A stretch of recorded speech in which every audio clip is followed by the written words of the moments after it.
नमस्कार दोस्तों, आदिराज क्लासेस में आपका स्वागत है। मैं प्रवीश चौधरी स्पेशल टॉपिक्स की क्लास 9 में आप सभी का दिल से स्वागत करता हूं।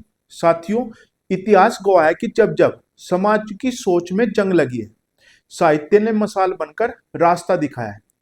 आज की स्पेशल टॉपिक्स की ये 9वीं क्लास उन्हीं महान व्यक्तियों और उनकी कालजयी रचनाओं के नाम है जिन्होंने इतिहास के पन्नों पर अमिट छाप छोड़ी है और परीक्षा की दृष्टि से भी जो अत्यंत महत्वपूर्ण है।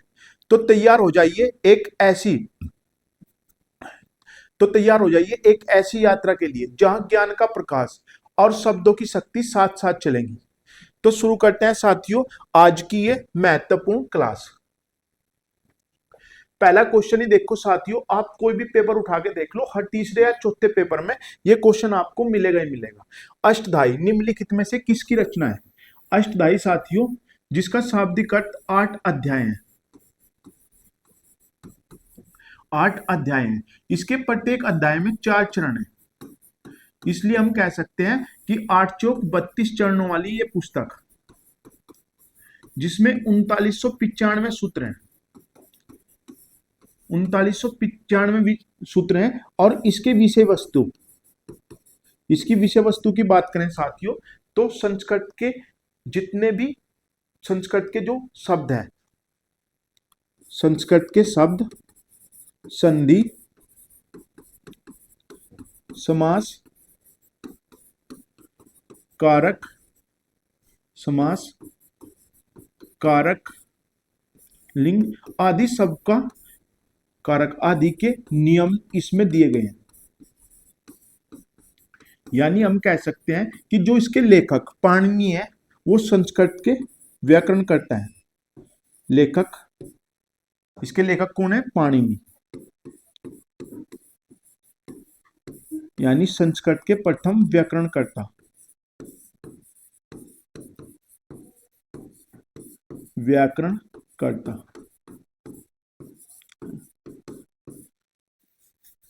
अगर हम आधुनिक आधुनिक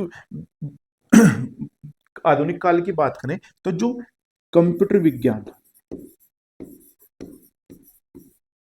और भाषा विज्ञान के विशेषज्ञ हैं, कंप्यूटर विज्ञान और भाषा विज्ञान के जो विशेषज्ञ हैं साथियों, उनके अनुसार पाणिनि के जो सूत्र हैं वो आधुनिक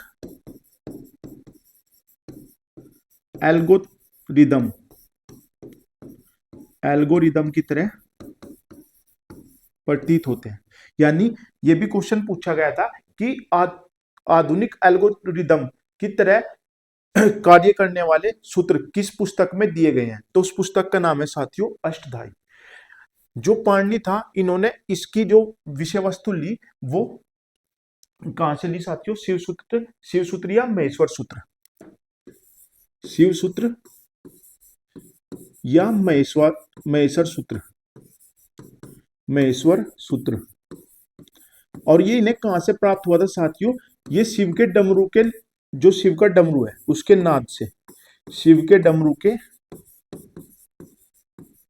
नाद से ये इन्हें प्राप्त हुआ। ठीक है साथियों, अष्टधाई किसकी पुस्तक है? पाणिनि की। 8 अध्याय हैं, प्रत्येक अध्याय में 4 चरण है, यानी इस तरह 32 चरण हुए। 3995 इसमें सूत्र हैं साथियों। ठीक है, शिव सूत्र या महेश्वर सूत्र से इसे महेश्वर सूत्र शिव के डमरू के नाद से इसे प्राप्त हुआ। इसे आधुनिक एल्गोरिथम की तरह प्रयोग किया जाता था। ठीक है साथियों, अब अगर हम इसकी बात करें कि इसमें अष्टधाई में जो या संस्कृत व्याकरण में किस किस का योगदान रहा, तो ये 3 ऋषि थे। दूसरे ऋषि थे साथियों कात्यायन, जिन्हें वालरुचि के नाम से भी जाना जाता है। इन्होंने अपनी फेमस पुस्तक वार्तिक लिखी, जो कि किस पर टिप्पणी थी साथियों? अष्टधाई पर व्याख्यात्मक, यानी इसके जो सूत्र हैं उनकी व्याख्या करते हुए टिप्पणी की गई, व्याख्यात्मक टिप्पणी। ठीक है, और तीसरे जो ऋषि थे साथियों वो थे पंतजलि ने अपनी पुस्तक महाभाष्य, और ये ये पुस्तक भी बहुत बार पूछी गई है, इंपोर्टेंट पुस्तक है साथियों, महाभाष्य। पंतजलि ने अपनी महाभाष्य में वार्तिक और अष्टदाई दोनों पर टिप्पणियां की। ठीक है, सबसे ज्यादा अष्टदाई पर टिप्पणी की और उसमें सुधार करते हुए वार्तिक की जो व्याख्यात्मक टिप्पणी थी उसमें सुधार करते हुए सबसे अच्छा महाभाष्य किसने लिखा? पंतजलि ने। ठीक है, यही योग सूत्र के भी जनक है। अगर साथियों हम पंतजलि के अलावा भारवी की बात करें तो भारवी ने कौन सी पुस्तक लिखी थी संस्कृत की? कीर्तार्जुनीयम। कौन सी पुस्तक लिखी थी साथियों? कीर्तार्जुनीयम। कौटिल्य ने कौन सा लिखा? अर्थशास्त्र, जिसकी व्याख्या हम आगे करेंगे। यहाँ पर पेज कम है, ठीक है, आगे इसका क्वेश्चन आएगा तो अब हम अर्थशास्त्र को विस्तार से पढ़ेंगे जैसे हमने अष्टाई को पढ़ा। भारवी किसकी थी पुस्तक? कीर्तार्जुनीयम। भारवी की पुस्तक का नाम कीर्तार्जुनीयम। ठीक है, पंतजलि की पुस्तक का नाम महाभाष्य और योग सूत्र। ठीक है साथियों, उम्मीद है आपको ये डिस्क्रिप्शन या अच्छी तरह समझ में आ गया होगा। तो अब चलते हैं नेक्स्ट क्वेश्चन की तरफ। प्रसिद्ध ऐतिहासिक ग्रंथ राजतरंगिणी का संबंध किस राज्य के इतिहास से है? राजतरंगिणी साथियों इतनी बार पूछी गई पुस्तक है कि आप या मेरा यकीन नहीं करोगे, आप किसी भी टेस्ट को देख लो, राजतरंगिणी या अष्टधाई आपको मिलेंगे ही मिलेंगे। राजतरंगिणी जिसका शाब्दिक अर्थ है, राजतरंगिणी जिसका शाब्दिक अर्थ है राजाओं की नदी, राजाओं की नदी। और ये किसने लिखी साथियों? कल्लन ने। इसके लेखक कौन है साथियों? इसके लेखक हैं साथियों कल्लन, जो कि चंपक के पुत्र थे। इन्होंने कश्मीर का 12वीं शताब्दी का इतिहास लिखा, 12वीं शताब्दी का इतिहास। और इस इतिहास में भी उन्होंने वहां के 3 राजवंशों की बात की। 3 राजवंशों कौन कौन से थे साथियों? कारकोट, उत्पल और लोहार। लोहार वंश इनके समकालीन था। कारकोट के प्रसिद्ध राजा थे साथियों ललितादित्य। ठीक है, इसके थे अवंती वर्मन और लोहार के राजा जयसिंह। और राजा जयसिंह ही उसके समकालीन थे। ये भी क्वेश्चन कई बार पूछा गया है कि कल्लन के समकालीन राजा कौन, किस वंश के थे या कौन थे? तो उसके समकालीन राजा जयसिंह और थे, और उनका वंश क्या था साथियों? लोहार वंश था। इसमें साथियों 8 अध्याय हैं जिन्हें तरंग कहा गया है। कितने अध्याय हैं साथियों? 8। ठीक है, जिन्हें क्या कहा गया? तरंग। तो प्रसिद्ध ऐतिहासिक राजतरंगिणी का संबंध किससे है साथियों? कश्मीर से। मगध से किसका इतिहास है? मुद्रा राक्षस और अर्थशास्त्र, जिसकी हम चर्चा आगे करेंगे। मुद्रा राक्षस नामक नाटक के रचयिता कौन है? मुद्रा राक्षस जिसका शाब्दिक अर्थ राक्षस की मुहर या अंगूठी है। ठीक है, तो ये रचना थी साथियों विशाख दत्त की। और विशाख दत्त ने ही एक फेमस पुस्तक लिखी, देवी चंद्रगुप्तम। देवी चंद्रगुप्तम। देवी चंद्रगुप्तम में किसका वो बताया गया है साथियों? चंद्रगुप्त विक्रमादित्य और उनके भाई रामचंद्रगुप्त और उनकी भाभी का इतिहास लिखा गया है देवी चंद्रगुप्तम में। ठीक है, और साथियों मुद्रा राक्षस की बात करें तो इसमें एक नायक है। नायक कौन है साथियों? चाणक्य। और एक प्रतिनायक है। प्रतिनायक कौन है साथियों? राक्षस, जिसे अमात्य राक्षस के नाम से भी जाना जाता है। ये नंद वंश के प्रति वफादार राजा थे। घनानंद के बहुत ही करीबी एक अमात्य थे राक्षस, जिन्होंने चाणक्य और चंद्रगुप्त मौर्य के जो प्रतिरोध किया था घनानंद की तरफ से, वो किसका दिमाग था? सारा का सारा दिमाग राक्षस का था। तो इस कहानी में, इस जो नाटक है इसमें बताया गया है कि कैसे चाणक्य ने इसकी मुद्रा को प्राप्त किया और फर्जी पत्रों के आधार पर घनानंद की सेनाओं को भ्रमित किया या वहां पर भेद किया। यानी उनमें फूट डालो, राज करो की नीति अपनाई। तो ये एक जासूसी उपन्यास है जिसमें चाणक्य के दिमाग को दिखाया गया है कि उन्होंने कैसे अपने दिमाग से अमात्य राक्षस को पराजित किया और उन्हें बाद में एक महाअमात्य के रूप में चाणक्य का, चंद्रगुप्त मौर्य का प्रधानमंत्री बनाया। ठीक है। कालिदास, कालिदास की आज्ञा बात करेंगे, बाणभट्ट की सुदृढ़, सुदृढ़ की मर्चकटिकम आज्ञा आने वाले क्वेश्चन है। ठीक है। कालिदास का फेमस अभिज्ञानम, शकुंतला, मैं विक्रम सूर्य है, उन सब की चर्चा हम आगे करेंगे।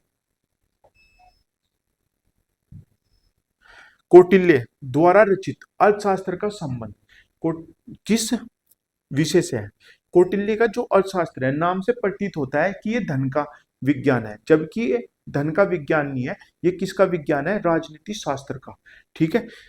कौटिल्य द्वारा रचित अर्थशास्त्र का संबंध किस विषय से है? तो ये राजनीति और प्रशासन से है।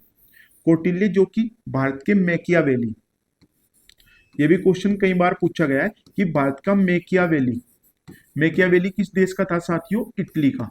और इनकी फेमस पुस्तक का नाम है प्रिंस। तो भारत में प्रिंस से तुलना किसकी होती है साथियों? अर्थशास्त्र की। और कौटिल्य, चाणक्य या विष्णुगुप्त की तुलना किससे होती है? मैकियावेली से। ठीक है। इसमें 15 अध्याय,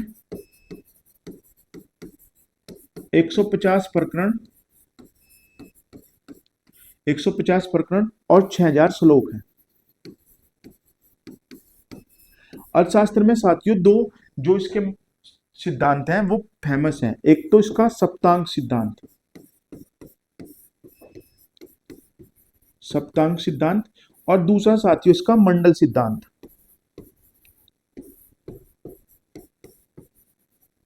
मंडल सिद्धांत, सप्तांक सिद्धांत में इसने एक राज्य के 7 अंग बताए हैं जिन्हें सप्तांक सिद्धांत कहा गया, जिसमें पहला है राजा स्वामी, उन्होंने नाम लिया था स्वामी, जो कि राजा होता था।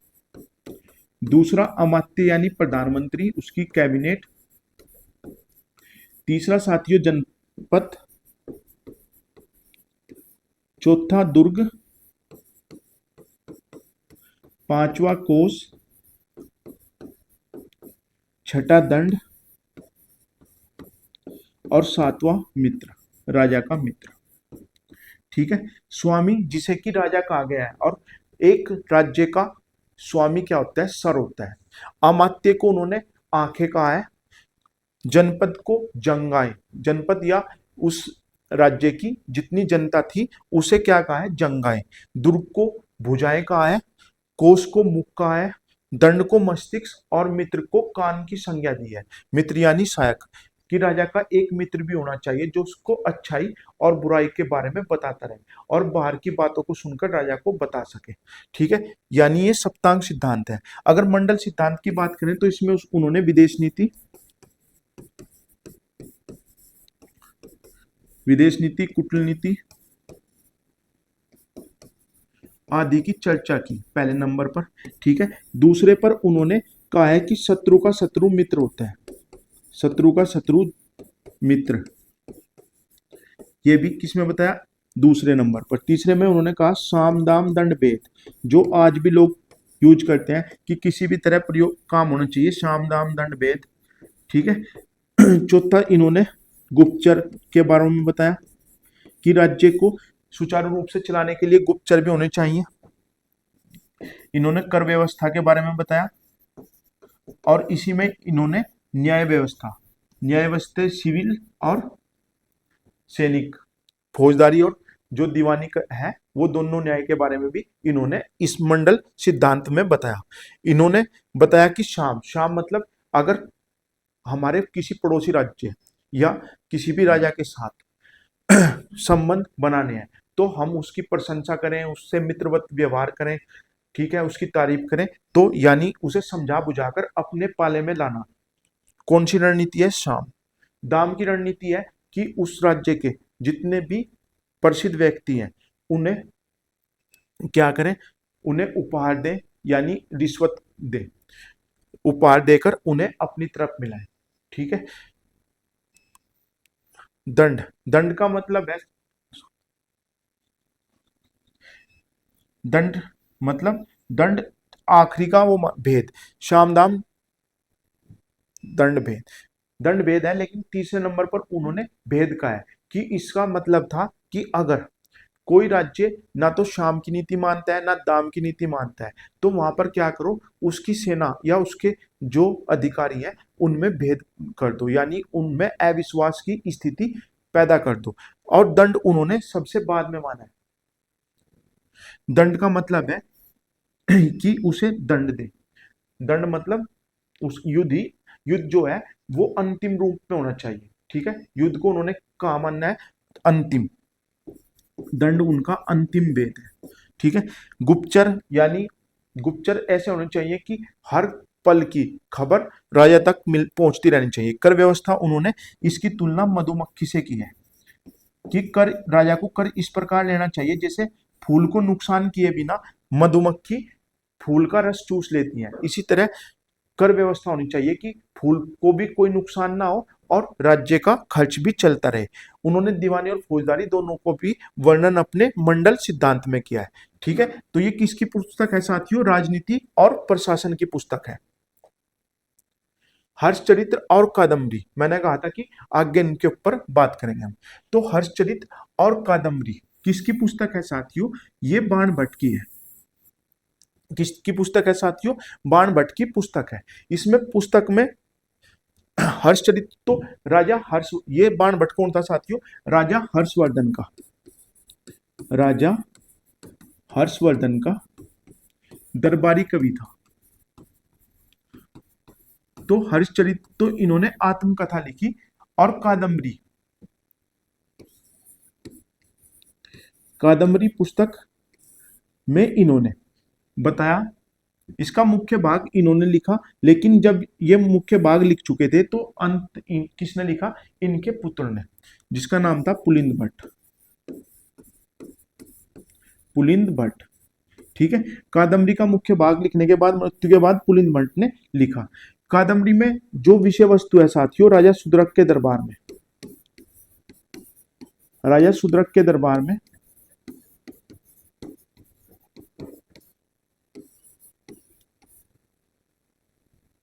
राजा सुदरक के दरबार में एक चांडाल कन्या, बोलने वाले कन्या, बोलने वाले तोते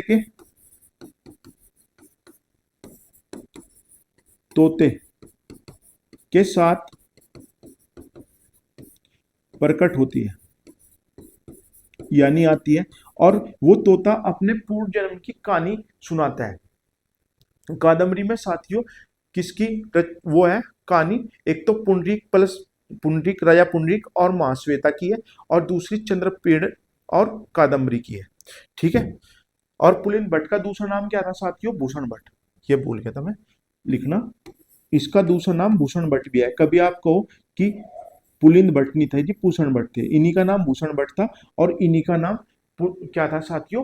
पुलिंद भट्ट। और इसमें किसकी कहानी है? पहली, वो तोता अपने पूर्व जन्म की कहानी सुनाता है कि पिछले जन्म में मैं पुंडरीक था, और जिससे मैं प्यार करता था उसका नाम महाश्वेता था, और जो अगले जन्म में मैं तो चंद्रपीड़ बना और राजकुमारी कादम्बरी बनी।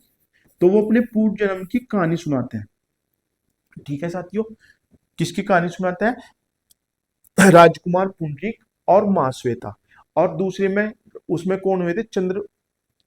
चंद्रपीड़ और कादम्बरी। ठीक है, अगर हम बात करें भवभूति की, तो भवभूति की रचना का नाम है साथियों उत्तर रामचरितम। उत्तर रामचरितम, क्या नाम है साथियों? उत्तर रामचरितम। उत्तर रामचरितम में इन्होंने राजा राम के बाल्यकाल से लेकर उनके राजा बनने तक की कहानी को बताया है। इसी कहानी में उनके राज तिलक,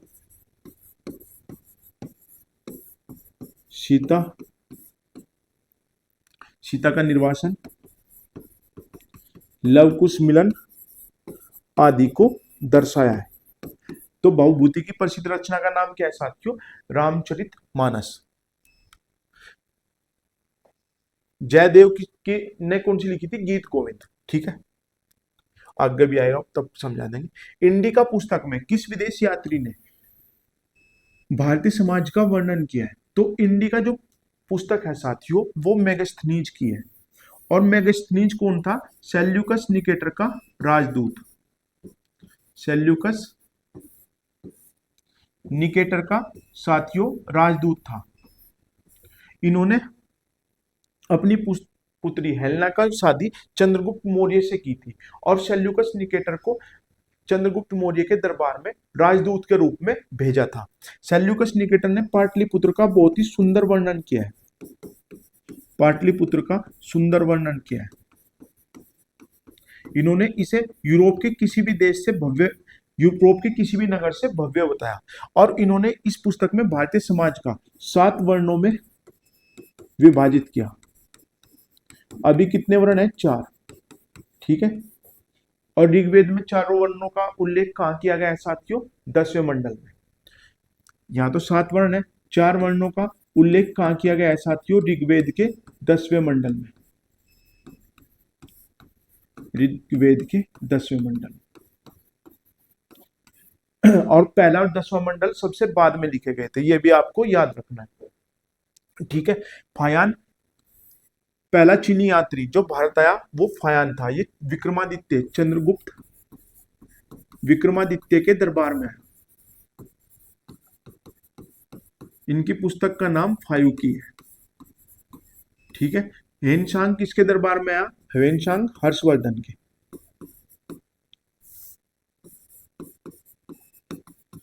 वर्धन के दरबार में।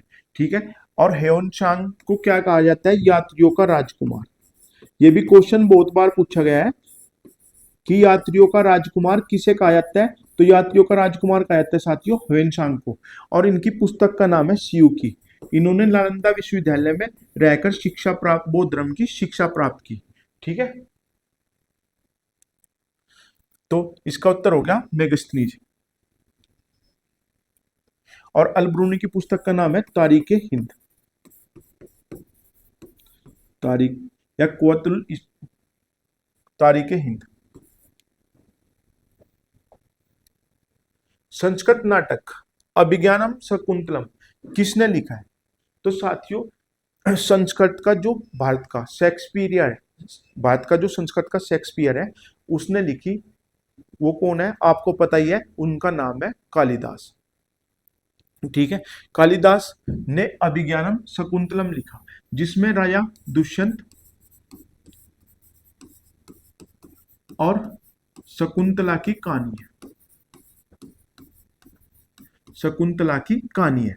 ठीक है। कालिदास की अगर बात करें तो कहा जाता है कि मैं इसकी अगर आप कहो तो थोड़ी सी कहानी बता देता हूं। ठीक है। इसकी कहानी किस प्रकार है साथियों कि उस समय एक विद्योत्तमा नाम की बहुत ही प्रसिद्ध विदुषी राजकुमारी थी। विदुषी मतलब पढ़ी लिखी राजकुमारी थी। उन्होंने घोषणा की कि जो भी मुझे शास्त्रार्थ में हरा देगा, शास्त्रार्थ में हरा देगा, मैं उसी से शादी करूंगी। तो उसने इसके लिए अपने दरबारी जो पंडित थे उन्हें काम पर लगाया। वो एक से एक राजकुमार, एक से एक महान पंडितों को उनके सामने लाते रहे, लेकिन राजकुमारी विद्योत्तमा उनको शास्त्रार्थ में हराती रही, जिससे तंग आकर उन दरबारियों ने आपस में एक गुप्त मंत्रणा की कि अब की बार हम दुनिया के सबसे मूर्ख व्यक्ति को इसका पति बनाएंगे, जिससे कि इसका घमंड चूर चूर हो जाए। तो इसके लिए उन्होंने सबसे मूर्ख व्यक्ति को ढूंढना जारी किया। और उन्होंने देखा कि एक जंगल में एक व्यक्ति लकड़ी काट रहा है और जिस डैनी पर वो बैठा था उसी डैनी को वो काट रहा है। तो उन्होंने देखा कि दुनिया का सबसे मूर्ख व्यक्ति तो यही है। तो उन्होंने उसे विद्योत्तमा के सामने पेश किया, लेकिन शर्त रखी कि आपको बिना बोले मुख जो है मुख शास्त्रार्थ में हराएगा। तो उन्होंने कहा कि मैं कैसे समझूंगी इसकी बात? तो उन्होंने कहा कि इसकी व्याख्या हम करेंगे। तो जब उनमें शास्त्रार्थ शुरू हुआ साथियों, तो राजकुमारी विद्योत्तमा ने एक आंख, एक उंगली दिखाई, जिसका मतलब क्या था कि ब्रह्मा एक है। तो कालिदास ने उसका इशारा क्या समझा कि वो कहती है कि तुम्हारी एक आंख फोड़ दूंगी। तो उसने राजकुमारी विद्योत्तमा की तरफ दो उंगली दिखाई। तो पंडितों ने उसकी व्याख्या की कि इसका मतलब है, आपने कहा कि ब्रह्मा एक है, तो उन्होंने कहा कि ब्रह्मा तो एक है, लेकिन ब्रह्मा आत्मा और परमात्मा के बिना व्यर्थ है। तो इसका मतलब है कि आत्मा और परमात्मा दोनों है, कि ब्रह्मा अकेला नहीं है, आत्मा और परमात्मा से मिलकर ब्रह्मा बना है। तो यहाँ पर विद्युतर्मा हार गई। उसके बाद उसने पांचों उंगली दिखाई, जो किसका वो थी कि पांच तत्व, दुनिया में पांच तत्व हैं। तो इसका कालिदास ने क्या मतलब निकाला कि ये मुझे थप्पड़ मारना चाहिए, तो उन्होंने मुट्ठी बंद करके उसे घुरा दिखाया, जिसका व्याख्या पंडितों ने क्या की कि आपने कहा कि पांच तत्व हैं, लेकिन वो पांच तत्व बेकार हैं जब तक कि वो इकट्ठे होकर शरीर की रचना न करें। तो विद्युतर्मा अपनी हार स्वीकार करती है और कालिदास से शादी कर लेती है, लेकिन शादी के बाद जब उसे पता लगता है कि उसका पति तो मूर्ख है, तो वो उसे क्या करती है, ताने देकर घर से निकाल देती है।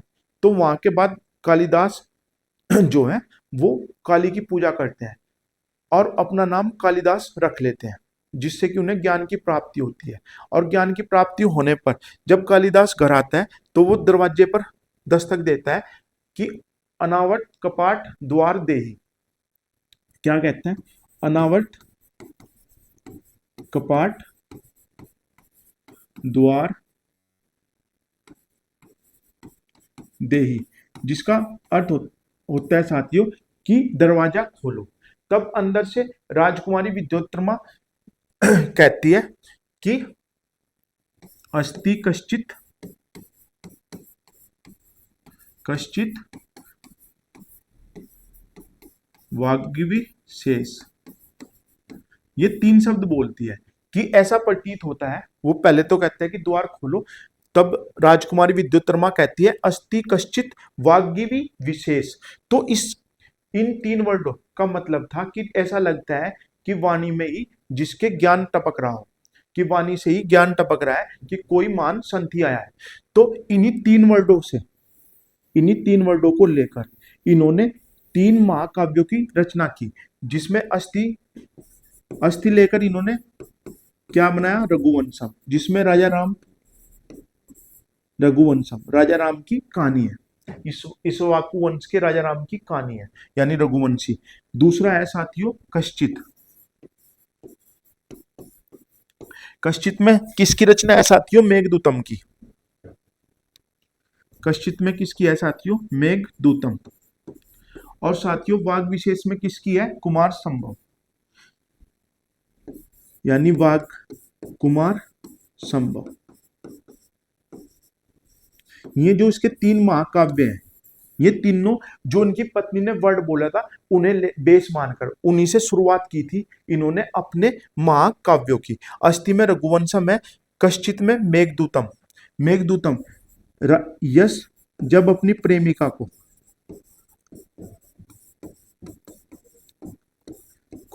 बादलों के थ्रू अपना संदेश भेजते हैं, भेजते हैं, उसी कहानी को लिखा है मेघदूतम में, जिसमें वियोग रस है।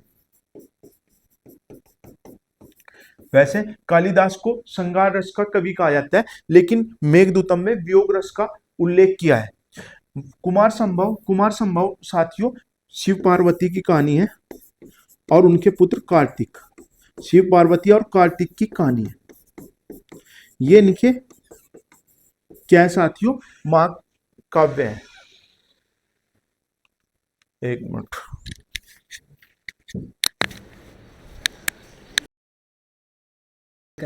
उसके पिछली डब है।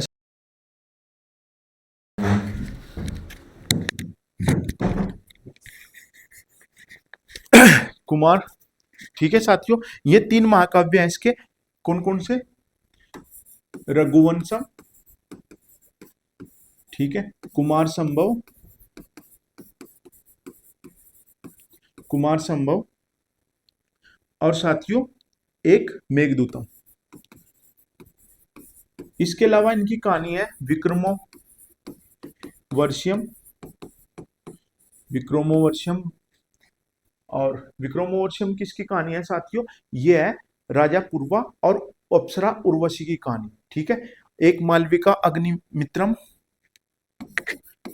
मालविका अग्निमित्रम। जो राजा अग्निमित्रम और रानी मालविका की कहानी है। विक्रम सूर्यम किसकी है? राजा पूर्वा और अप्सरा उर्वशी। अप्सरा उर्वशी। और अभिज्ञानम शकुंतलम किसकी है? राजा दुष्यंत और शकुंतला की। तो इनकी जो जो फेमस वो थी, मैंने लिखने की सारी कोशिश की है। एक इनकी कहानी है ऋतु संहार, ऋतु संहार। ऋतु संहार में इन्होंने 6 ऋतुओं का बहुत ही शानदार वर्णन किया है। 6 ऋतुओं का शानदार वर्णन। ठीक है साथियों। तो कालिदास भारत के शेक्सपियर है।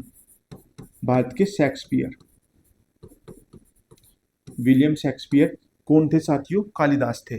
भास ने क्या लिखी? स्वपन स्वप्रवास दत्तम। ठीक है। भवभूति की रचना हमने अभी पढ़ी ली थी, उत्तर रामचरितम। ठीक है। 12वीं की कीर्तार्जुनम हमने लिखी ली थी। पंचतंत्र की कहानियों के लेखक कौन है साथियों? दुनिया में सबसे ज्यादा अनुवाद होने वाली पुस्तक का नाम ही पंचतंत्र है। पंचतंत्र साथियों विष्णु शर्मा ने लिखी। किसने लिखी साथियों? विष्णु शर्मा ने। इन्होंने दक्षिण के राजा अमर सिंह, राजा अमर शक्ति, सॉरी अमर सिंह, अमर शक्ति, दक्षिण के एक फेमस राजा थे साथियों, प्रसिद्ध राजा अमर शक्ति के कहने पर लिखी थी। ऐसा क्यों हुआ था साथियों? क्योंकि राजा अमर शक्ति के तीन पुत्र थे और तीनों के तीनों महामूर्ख थे। तीनों पुत्र महामूर्ख थे और अमर शक्ति ने विष्णु शर्मा से कहा कि आप इन्हें 6 माह के अंदर 6 माह के अंदर 6 माह के अंदर आप, हेलो, हाँ जी, माइक चेक करा था साथियों, कभी बीच में बंद किया था, कभी हट गया हो। 6 माह के अंदर इन्हें जो है सामाजिक और राजनीतिक शिक्षा देंगे। पहले विष्णु शर्मा ने इन्हें मौखिक समझाने की कोशिश की, लेकिन जब ये नहीं समझे तो उन्हें कहानियों के रूप में, और कहानियों में उन्होंने चरित्र किया। किसका चित्रण किया साथियों? पशु पक्षियों का। किसका चित्रण किया?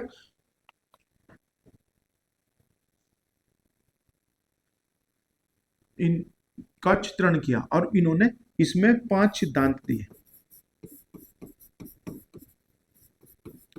5 सिद्धांत दिए।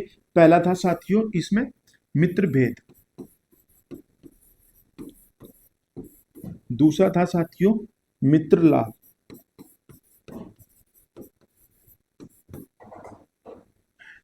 दूसरा कौन सा था साथियों? मित्र लाभ। तीसरा था साथियों इसमें कोकुल्यम।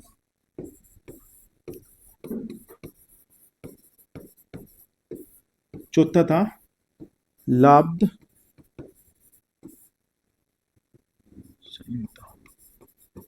और पांचवा था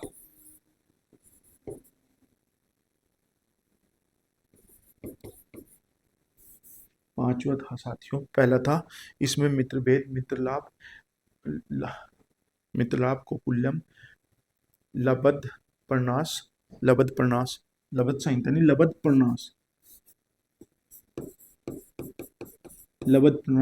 और अपरीक्षित कारक, सॉरी अपरीक्षित कारक।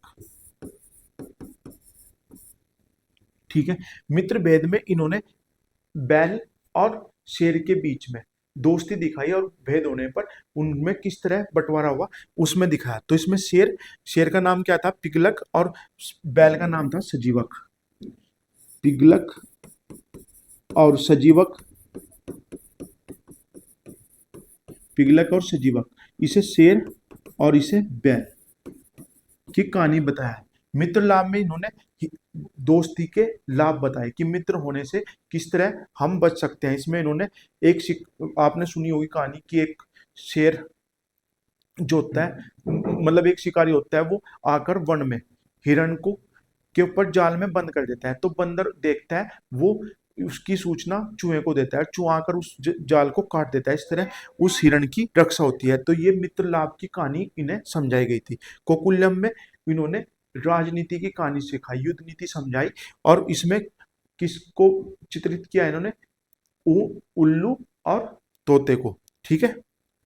लापता प्रन्यास का चौथा वो है इसका, इसमें उन्होंने किसकी? बंदर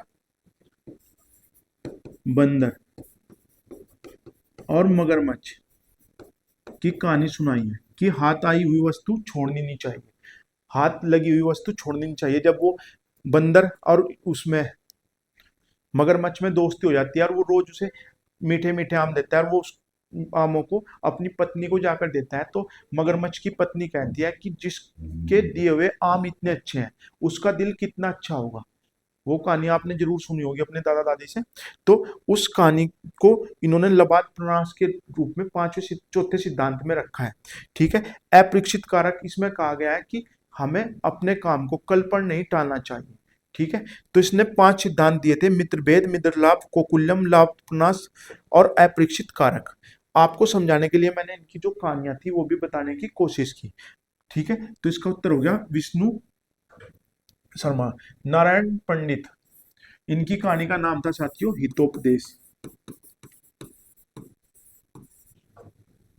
हितोपदेश। ठीक है। गुणाजी ने क्या लिखी? कथा, व्रत कथा मांजरी। व्रत कथा मंजरी किसकी है? गुणाढ्य की। सेमेंद्र, सेमेंद्र कौन थे साथियों? सेमेंद्र जो है राजा अनंत के दरबारी कवि थे, जिनके गुरु का नाम अभिनव गुप्त था।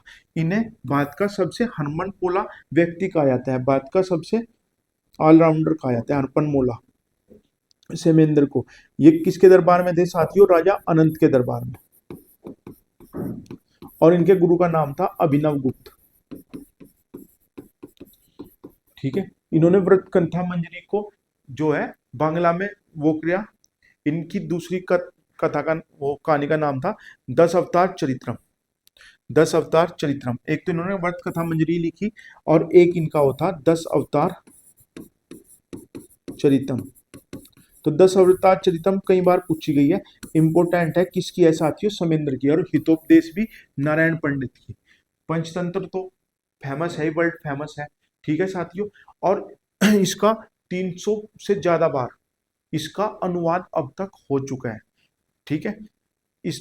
इसका अकबर के काल में भी इसका अनुवाद किसने किया था साथियों? अब्बुल फजल ने।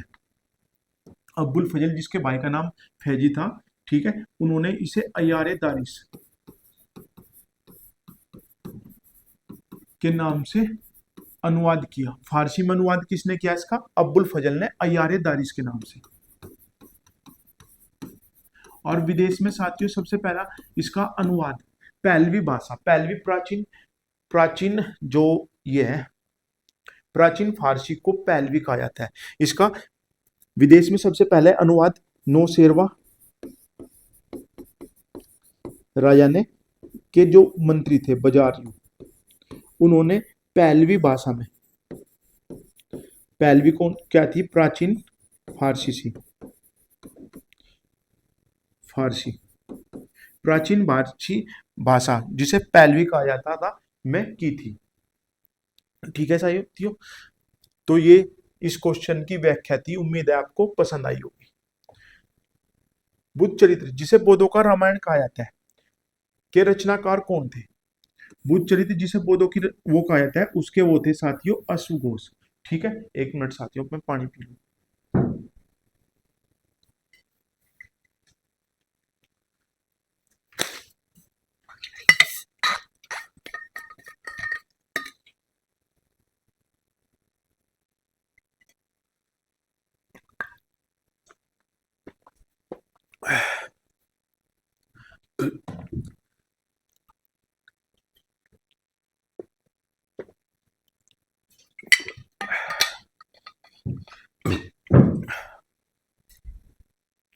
अश्वघोष और जो आपको याद होगा चतुर्थ संगति जो कश्मीर के कुंडल वन में हुई थी, उसमें अश्वघोष ने उपाध्यक्षता की थी।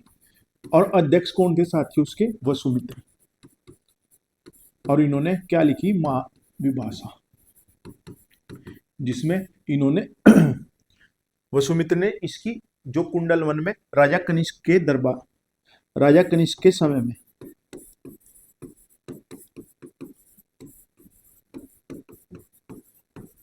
कश्मीर में के कुंडल वन में चतुर्थ बौद्ध संगति हुई कि उसकी अध्यक्षता वसुमित्र ने की थी और उपाध्यक्षता अशोक घोष ने की थी।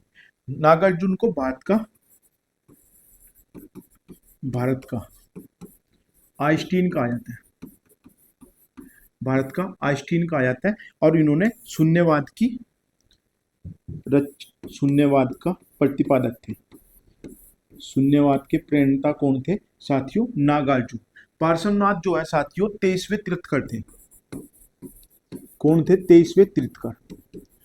अगर साथियों यहां सिर्फ पार्श्व की बात होती तो पार्श्व एक बौद्ध भिक्षु थे, बौद्ध भिक्षु, जिन्होंने क्या किया था साथियों? राजा कनिष्क को कुंडल वन में चौथी बौद्ध संगति के लिए तैयार किया था। ठीक है। अगर पार्श्वनाथ आया तो 23वें तीर्थंकर थे। ठीक है। वाराणसी में इनका राजकुमार के रूप में जन्म हुआ था। और अगर पार्श्व की बात करें तो ये बौद्ध भिक्षु थे जिन्होंने राजा कनिष्क को किसके लिए तैयार किया था साथियों? चौथी बौद्ध संगति के लिए। ठीक है। वसुमित्र अध्यक्ष थे, महाविभाषा इन्होंने पुस्तक लिखी, अश्वघोष उपाध्यक्ष थे। मर्चकटिकम, जिसका शाब्दिक अर्थ मिट्टी की गाड़ी, नाटक के लेखक कौन थे? तो साथियों मर्चकटिकम किसकी रचना है? शूद्रक की। इसमें उन्होंने चारुदत्त और हरिसेन ना की, एक मिनट,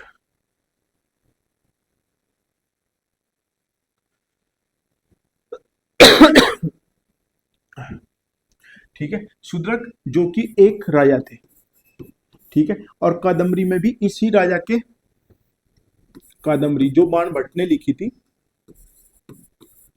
कादम्बरी जो राजा शूद्रक ने के दरबार में जो तोता लेकर चंडाल आती है उसका वर्णन है। तो वही राजा शूद्रक के बारे में बताया गया है। ये एक राजा थे, इन्होंने मर्चकटिकम एक कहानी लिखी। ठीक है। जिसके नायक कौन थे? चारुदत्त। ठीक है। अगर विशाखदत्त की बात करें तो इसका, विशाखदत्त की क्या है? मुद्रा राक्षस। और दूसरी है देवीचंद्र गुप्तम, देवीचंद्र गुप्तम।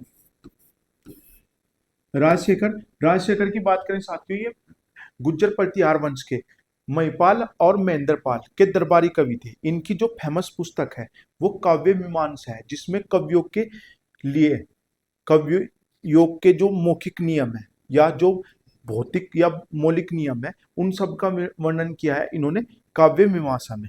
और इनकी एक पुस्तक का नाम है कर्पूरी मांजरी। ठीक है। राजशेखर जो किसके दरबार में थे साथियों? गुज्जर प्रतिहार वंश के महिपाल और महेंद्रपाल, इन्होंने दोनों का शासनकाल देखा।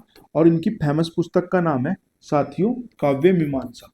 क्या नाम है? काव्य मीमांसा।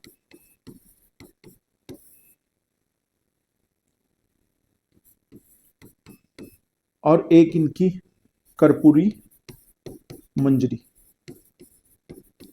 ठीक है साथियों। तो मर्चकटिकम जिसका शाब्दिक अर्थ है क्या है साथियों? मिट्टी की गाड़ी। और अगर हम दंडी की बात करें साथियों, दंडी की फेमस पुस्तक का नाम क्या है? 10 कुमार चरित्रम और काव्य दर्श। दंडी ने कौन सी पुस्तक लिखी साथियों? 10 कुमार चरितम और एक लिखी काव्य दर्श। ठीक है। शूद्रक जो राजा थे उन्होंने मर्चकटिकम लिखी। विशाखदत्त की पुस्तकों के नाम मुद्रा राक्षस और देवी चंद्रगुप्तम है। और साथियों राजशेखर जो गुज्जर प्रतिहार वंश के महेंद्र और महिपाल के दरबारी कवि थे, इन्होंने फेमस पुस्तक कौन सी है? काव्य मीमांसा। ठीक है। और इसलिए ने क्या कहा जाता है साथियों, कवियों का राजगुरु। कर्पूरी मंजरी। दंडी की पुस्तक का नाम 10 कुमार चरितम और काव्य दर्श है। किताबुल हिंद या तहकीक हिंद किसने लिखी? महमूद गजनवी के साथ जो आया था साथियों, फेमस राइटर अल बरूनी। इससे भारतीय उस समय के जो भारतीय समाज था या भारतीय भूगोल आदि की जानकारी किसने दी हमें? अल बरूनी ने। ठीक है, अल बरूनी। फिरदौसी ने क्या लिखा साथियों? शाहनामा। शाहनामा। ठीक है, ऐसे एक कहानी है साथियों कि शाहनामा लिखने के लिए, प्रत्येक छंद लिखने के लिए महमूद गजनवी ने फिरदौसी को एक सोने की मोहर देने का वादा किया। लेकिन जब उस शाहनामा को तैयार कर कर फिरदौसी महमूद गजनवी के दरबार में गया, तब उसने क्या अपने वादे से पलट गया और उसने कहा कि मैंने तो चांदी देने का वादा किया था। तो ऐसा हुआ, फिरदौसी ने सारा का सारा वो वापस कर दिया धन और शाहनामा लेकर अपने घर आ गए। तो ऐसा कहा जाता है कि इससे फिरदौसी को बहुत तगड़ा सदमा लगा और ये बीमार हो गए। फिर उसके दरबारी कवि राजाओं ने और कवियों ने महमूद गजनवी को समझाया कि आपको ऐसा नहीं करना चाहिए था। तो ऐसा कहा जाता है कि फिर उस नामा के लिए महमूद गजनवी ने ऊंटों पर जो है सिक्के लाद कर उसके घर भेजा। लेकिन ये कहा जाता है कि जब उसके घर में एक दरवाजे से ऊंट घुस रहे थे सोना लेकर, तो दूसरे उससे फिरदौसी का जनाजा जा रहा था। ठीक है, इब्न बतूता मोरक्को के निवासी थे। इनकी पुस्तक का नाम था रेला। अमीर खुसरो, जिन्होंने 8 शासकों का 8 शासकों का जिन्होंने शासन देखा, जिनके गुरु का नाम निजामुद्दीन औलिया था और जिनकी मृत्यु से इन्हें इतना तकड़ा सदमा लगा कि अगले दिन इनकी मृत्यु हो गई थी। ठीक है, दोनों का मकबरा कहाँ है साथियों? हजरत निजामुद्दीन स्टेशन के पास। ठीक है, अमीर खुसरो, जिन्हें तोताए हिंद कहा जाता है, इनकी फेमस पुस्तक का नाम क्या है साथियों? तुगलकनामा। ठीक है, तुगलकनामा। और साथियों उन्होंने तबला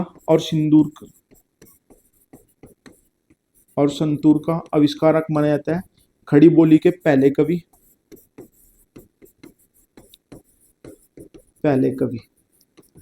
ठीक है, खड़ी बोली के आविष्कारक भी किसे माना जाता है साथियों? अमीर खुसरो। तो आप देख रहे होंगे कि एक क्वेश्चन में ही हमने लगभग 10-10 या 12-12 क्वेश्चन करने की कोशिश कर रहे हैं, जिससे कि आपके ज्यादा से ज्यादा याद हो सके। कहने को तो ये 50 क्वेश्चन है, लेकिन जब आप इन्हें कॉपी में लिखोगे तो लगभग 500, 450 से 500 क्वेश्चन आराम से बन जाएंगे। पद्मावत महाकाव्य की रचना किस भाषा में की गई? पद्मावत महाकाव्य की रचना अवधी भाषा में मलिक मोहम्मद जयसी द्वारा की गई। ठीक है, सूरदास, इसमें इन्होंने राजा चित्तौड़ के राजा रतन सेन और सियाल मतलब श्रीलंका की राजकुमारी पद्मावती के प्रेम की रचना की। और हीरामल तोता, उस तोते का नाम क्या था? हीरामल, जिसने राजा रतन सेन को पद्मावती के बारे में बताया था। ठीक है, अगर तुलसीदास की बात करें तो इन्होंने रामचरित मानस लिखी, जो किस भाषा में थी साथियों? ब्रज में। सूरदास ने सूरसागर,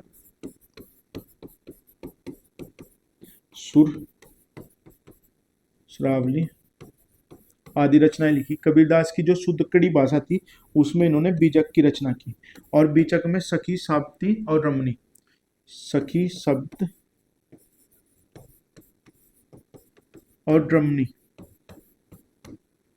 3 पार्ट से मिलकर क्या बनी है साथियों? बीजक बनी है। ठीक है, तो पद्मावत किस भाषा में लिखी गई है साथियों? अवधी में। मलिक मोहम्मद जयसी का कालजयी उपन्यास है। हुमायूंनामा की रचना किसने की थी? तो हुमायूंनामा की रचना उनकी बहन गुलबदन बेगम ने की थी। गुलबदन बेगम अकबर की बुआ, हुमायूं की बहन और बाबर की बेटी थी। रोशन आरा की बात करें साथियों, रोशन आरा औरंगजेब की बहन थी। और कहा जाता है साथियों कि उत्तराधिकारी के युद्ध में जब दारा शिकोह और औरंगजेब लड़ रहे थे, तो औरंगजेब की तरफ से रोशन आरा थी और दारा शिकोह की तरफ से कौन थी साथियों? जहां आरा। ठीक है, दारा शिकोह की मदद किसने की थी? जहां आरा ने। और रोशन आरा ने जासूसी की थी किसके लिए? औरंगजेब के लिए। हुमायूं सप्ताह में 7 दिनों के लिए अलग अलग कपड़े, अलग अलग रंग निर्धारित किए और इन्होंने दीन पनाह नामक लाइब्रेरी की निर्माण करवाया हुमायूं ने, और उसी की सीढ़ियों से लुढ़कते हुए इनकी मृत्यु हुई। इनके बारे में इतिहासकारों ने कहा कि हुमायूं सारी उम्र भटकते और रिड़कते रहे और रिड़कते हुए उनकी मृत्यु हो गई। अब्बुल फजल ने क्या लिखा साथियों? अकबरनामा और अकबरनामा। अब्बुल फजल के भाई का नाम क्या था साथियों? फेजी, जिन्होंने किसका अनुवाद किया था? लीलावती का। और एक लिखी ने आईने अकबरी।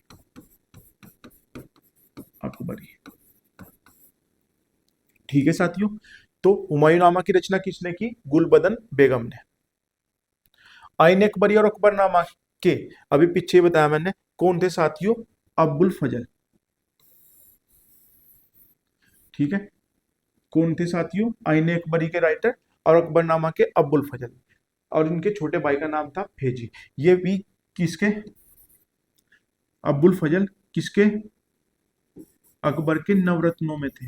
ये सारे के सारे अकबर के नवरत्नों में शामिल थे। बिरबल, जिनका नाम क्या था साथियों? महेश दास।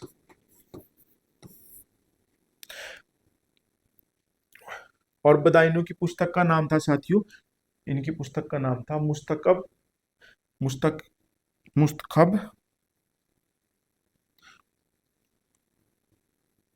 अरे उर्दू के नाम भी तो ऐसे, मुस्तखब उद तवारीख। मुस्तखब उद तवारीख, इसमें इन्होंने अकबर के खिलाफ लिखा। बदायूं जो एक कट्टर मुसलमान था, उसने जो दीने इलाही धर्म चलाया था, उसकी जो है मतलब उसका पूर्णतः विरोध किया था, और अकबर के मरने पर ही इस किताब को प्रकाशित करवाया था। किसने? बदायूं ने। अब्बुल फजल की जो हत्या की थी वो वीर बुंदेला ने किसके कहने पे की थी साथियों? जहांगीर के कहने पर। जहांगीर यानी सलीम के कहने पर इसकी मृत्यु की थी। और अब्बुल फजल जो है अकबर को बहुत ही प्रिय थे, तो उसकी मृत्यु पर उन्होंने कहा था कि अगर सलीम को शासन चाहिए था तो उसे मेरी हत्या करनी चाहिए थी, ना कि अब्बुल फजल की। फैजी ने क्या किया था साथियों? लीलावती का फारसी में अनुवाद। लीलावती किसकी रचना है साथियों? आर्यभट्ट की एक गणित की पुस्तक है, जिसका फारसी में अनुवाद किसने किया था साथियों? लीलावती ने। बदायूं ने रामायण और महाभारत जिसे इन्होंने क्या नाम दिया था? रज्जमनामा। वैसे पहले नाम क्या था इसका साथियों? जय संहिता। का अनुवाद करने में मदद किसने की थी? अब्दुल कादिर बदायूं ने। ठीक है, निम्नलिखित में किसने अपनी आत्मकथा तुजू के बाबरी तुर्की भाषा में लिखी? ठीक है साथियों, तुजू के बाबरी जो है तुर्की भाषा में लिखी गई थी। किसके द्वारा? बाबर के द्वारा। इसी में उन्होंने 2 राजाओं, कृष्ण देव राय जो विजयनगर साम्राज्य के थे, और राणा सांगा जो कि कहां के थे? मेवाड़ के। इन 2 राजाओं का वर्णन किया है अपनी आत्मकथा में। दूसरा, इन्होंने भारत के मौसम की जानकारी दी। इन्होंने कहा था कि कोस कोस पे बदले वाणी, 4 कोस पे बदले पानी, कोस कोस पे बदले वाणी। ठीक है, तो मौसम की जानकारी आदि किसने दी थी? बाबर ने। और इन्होंने अपनी आत्मकथा किस भाषा में लिखी? तुर्की में। इसका फारसी में अनुवाद किया था साथियों अब्दुल कादिर अब्बुल फजल ने, अब्बुल फजल ने ठीक है। ऐसे दूसरा, ये तो पहला शासक था जिसने अपनी आत्मकथा लिखी। ऐसा दूसरा राजा था साथियों जहांगीर, जिसने अपनी पुस्तक तुजू के जागीर लिखी। और इन्होंने किस भाषा में लिखी? फारसी में। लेकिन इन्होंने आधे से ज्यादा काम तो अपने आप लिखा, लेकिन बाद में ये उससे थक गए, काम से बोर हो गए। तो इनकी मदद किसने की थी साथियों? मोतमीत खान ने। किसने की थी साथियों जागीर की? मोतमीत खान ने। ये भी क्वेश्चन पूछा गया था पीसीएस में कि जागीर की पुस्तक में और कौन सहयोगी के रूप में था। तो सहयोगी के रूप में कौन था साथियों? मोतमीत खान। अकबर के युग को अनुवाद का युग कहा जाता है और शाहजहां के युग को स्थापत्य कला का, जबकि जहांगीर का चित्रकला का युग माना जाता है। सत्यार्थ प्रकाश किस समाज सुधारक की, सत्यार्थ प्रकाश किस समाज सुधारक की प्रमुख करती है? तो सत्यार्थ प्रकाश जो साथियों है वो किसकी है? स्वामी दयानंद सरस्वती की। 1874-75 में इन्होंने इस पुस्तक को लिखा था। 10 अप्रैल 1875 को इन्होंने आर्य समाज की स्थापना की, आर्य समाज की स्थापना की। इन्होंने स्वराज शब्द का जनक माना जाता है। स्वराज शब्द के सबसे पहले प्रयोग इन्होंने किया था। इन्होंने कहा था कि स्वराज का कोई अल्टरनेट नहीं हो सकता, यानी स्वराज का कोई भी दूसरा राज नहीं हो सकता। दूसरा राजा राम मोहन राय। सबसे पहले तो इन्हें राजा की उपाधि किसने दी? अकबर सेकंड ने। अकबर सेकंड ने अपनी पेंशन को बढ़वाने के लिए रानी, वहां रानी से बात करने के लिए राजा राम मोहन राय को कहाँ भेजा था साथियों? इंग्लैंड। 1830 में इंग्लैंड गए और 1833 में ब्रिस्टल में इनकी मृत्यु हुई। ब्रिस्टल में इनकी मृत्यु हुई। राजा राम मोहन राय ने साथियों कुछ फेमस पुस्तक लिखी, जिनमें तुआपत उल मुआवदीन, प्रिस्टेस ऑफ जीसस, संवाद कौमुदी, और एक था इनका साथियों मीरातुल अखबार, ठीक है, जो फारसी भाषा में था। इन्होंने क्या क्या लिखे? तुआपत उल इस्लाम, क्या था? तुआपत उल मुआवदीन, सॉरी मुसलमान नहीं, मुआवदीन, तुआपत उल मुआवदीन। ये साथियों फारसी भाषा में था। इससे पता लगता है कि ये फारसी के भी बहुत बड़े जनक थे, और जिसका मतलब था एकेश्वर वादियों को तोहफा।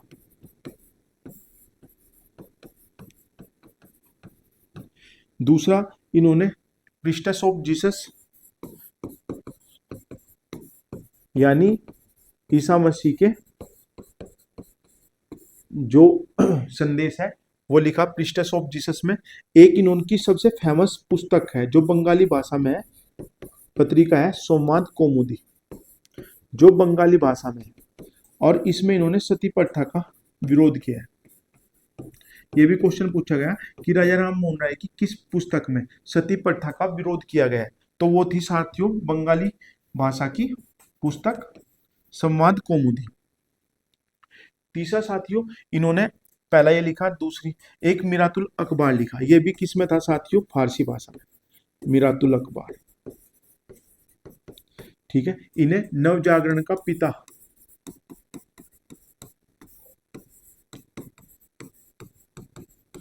कहा गया है, ठीक है। और इन्हें सुभाष चंद्र बोस ने प्राचीन और आधुनिक के बीच सेतु कहा है। किसने? सुभाष चंद्र बोस ने। स्वामी विवेकानंद, जिनका बचपन का नाम क्या था साथियों? नरेंद्र दत्त, ठीक है, नरेंद्र दत्त था। इन्होंने 4 फेमस पुस्तक लिखी योग पर, ठीक है, राजयोग, कर्मयोग, भक्ति योग और ज्ञान योग। राजयोग, कर्मयोग, ज्ञान योग और भक्ति योग। इन्होंने 1873 में शिकागो में विश्व धर्म सम्मेलन में भाग लिया। विश्व धर्म सम्मेलन में भाग लिया।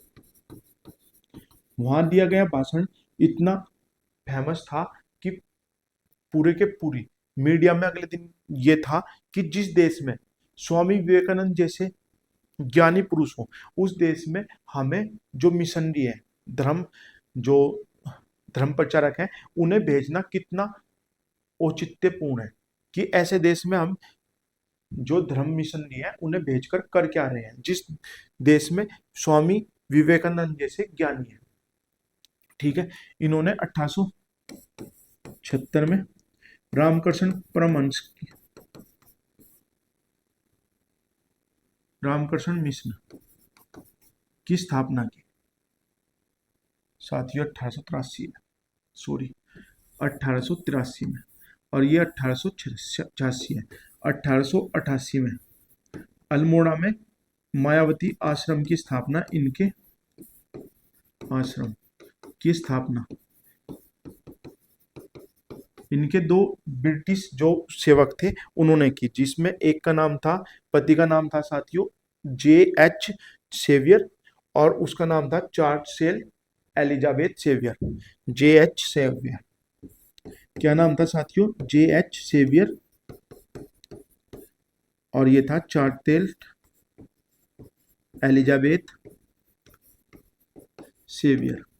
कहा जाता है कि 1901 में 15 दिन ये इस आश्रम में रह के गए थे। ठीक है, रामकृष्ण मिशन की 1886 में, 1883 में शिकागो में इन्होंने विश्व धर्म सम्मेलन में भाग लिया। ठीक है, इनका बचपन का नाम था नरेंद्र दत्त। ठीक है, स्वामी दयानंद सरस्वती का बचपन का नाम क्या था साथियों? मूलशंकर। ठीक है, ईश्वर चंद्र विद्यासागर ने साथियों समाज सुधार के साथ साथ बंगाली व्याकरण में भी बहुत सा योगदान दिया। इनकी पुस्तक का नाम क्या था? बोर्नो पासी। ठीक है, तो इसका सही उत्तर क्या था? Swami Dayanand Saraswati. Poverty and unBritish rule in India पुस्तक किसने लिखी?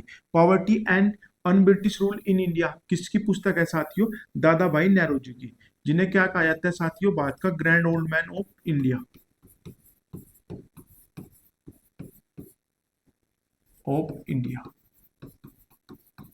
इन्होंने 1901 में इस पुस्तक को प्रकाशित किया, जबकि इसके जो लेख थे वो अलग अलग टाइम इन्होंने 1860 से ही शुरू कर दिए थे। दादा भाई नेहरू जी ने वेल्थ ऑफ ड्रेन का सिद्धांत दिया था, वेल्थ ऑफ ड्रोन, यानी धन निष्कासन का सिद्धांत। इसमें इन्होंने बताया था कि भारत से धन किस तरह जो है विदेशों में जा रहा है। एक तो उन्होंने बताया था कि जो ब्रिटिश अधिकारी हैं या विदेशी अधिकारी हैं, उनके वेतन में हथियारों की खरीद में, तीसरा उपहार में, जो रानी को उपहार दिए जाते थे उनके रूप में, चौथा जो ब्रिटिश अधिकारी यहाँ पर अपना व्यापार करते थे उसके द्वारा। ठीक है, उन्होंने बताया था कि किस तरह भारत का धन विदेशों में प्रवाह हो रहा है। ठीक है, तो इसका सही उत्तर क्या हो गया? दादा भाई नेहरू जी। इन तीनों के बारे में बात हम आगे इनकी जो वो है उसमें व्याख्या पूर्णता करेंगे। ठीक है, डिस्कवरी ऑफ इंडिया, मैंने बताया था आपको कि अभी डिस्कवरी ऑफ इंडिया, भारत की खोज पुस्तक जवाहरलाल नेहरू ने किस जेल में लिखी थी? डिस्कवरी ऑफ इंडिया पे एक नाटक आता था श्याम बेनेगल का, भारत एक खोज। दूरदर्शन पर एक नाटक आता था श्याम बेनेगल हमारी याद से पहले, भारत एक खोज, जो किस पर आधारित था साथियों? डिस्कवरी ऑफ इंडिया पर। ठीक है, ये इन्हें लिखा था अहमदनगर फोर्ट जेल में। ठीक है, और इन्होंने एक पुस्तक और लिखी थी ग्लिम्पस ऑफ वर्ल्ड हिस्ट्री, जो इन्होंने अपनी बेटी को पढ़ने के लिए दी थी। इंदिरा गांधी, जिसका प्रियवंदा, जिनका पहले नाम क्या था? प्रियवंदा। इंदिरा गांधी को इन्होंने पढ़ने के लिए दी थी ग्लिम्पस ऑफ वर्ल्ड हिस्ट्री। ठीक है, जो इन्होंने कहाँ की जेल में लिखी थी? नैनी जेल, और नैनी का है साथियों प्रयागराज में। ग्लिम्पस ऑफ वर्ल्ड हिस्ट्री, और इनकी आत्मकथा का नाम है एन ऑटोबायोग्राफी, बायोग्राफी। ये discovery of India Ahmednagar fort jail में और ग्लिम्पस ऑफ वर्ल्ड हिस्ट्री इन्होंने नैनी जेल में लिखी थी। इंडिया विंस फ्रीडम किसकी आत्मकथा है? इंडिया विंस फ्रीडम साथियों मौलाना अब्दुल कलाम आजाद की पुस्तक है, जो कि उन्होंने 1958 में अपनी मृत्यु से कुछ दिन पहले लिखी थी। ठीक है, इसमें इन्होंने भारत का जो पार्टीशन था उसका विरोध किया और उसके लिए इन्होंने जवाहरलाल नेहरू और सरदार पटेल की नीतियों को दोषी माना। खासकर उसमें भी सरदार पटेल को कम माना, जबकि जवाहरलाल नेहरू को ज्यादा उसका दोषी माना। इन्होंने 1958 में जब इनकी मृत्यु हुई और इन्होंने अपनी वसीयत की तो उन्होंने कहा था कि मेरी मृत्यु के 30 साल बाद जो इसके 30 पेज हैं वो प्रकाशित हों। ऐसा क्यों लिखा था इन्होंने? जिससे कि जो जीवित नेता है उनकी राजनीति ही खत्म ना हो जाए। ठीक है, और उसमें भी आप समझ सकते हो किसे, जवाहरलाल नेहरू को। ठीक है, कि 30 पेज जो ये हैं ये मेरी मृत्यु के 30 साल बाद प्रकाशित हों। तो ये प्रकाशित हुए साथियों 1988 में, और जिसमें साफ साफ पता लगता है जब भी आप इस बुक को पढ़ोगे कि मोहम्मद अली जिन्ना के जितने दोषी थे उससे कहीं गुना ज्यादा दोषी भारत के विभाजन के लिए जवाहरलाल नेहरू की नीतियां थी। ठीक है, राजेंद्र प्रसाद की इंडिया डिवाइडेड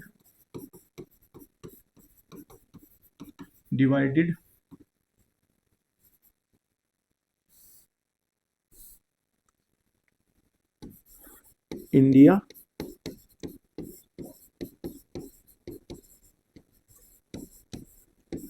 आत्मकथा बापू के कदमों में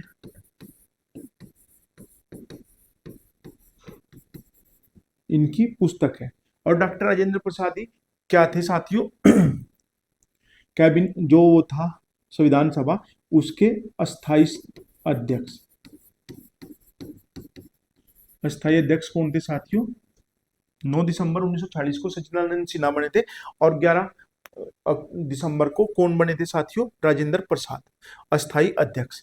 ठीक है, और 24 जनवरी 1950 को इन्हें भारत का राष्ट्रपति नियुक्त किया गया।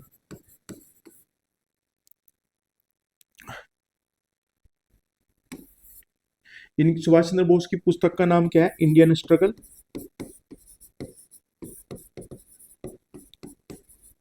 इंडियन स्ट्रगल और ए पिलग्रिम्स ऑफ इंडिया।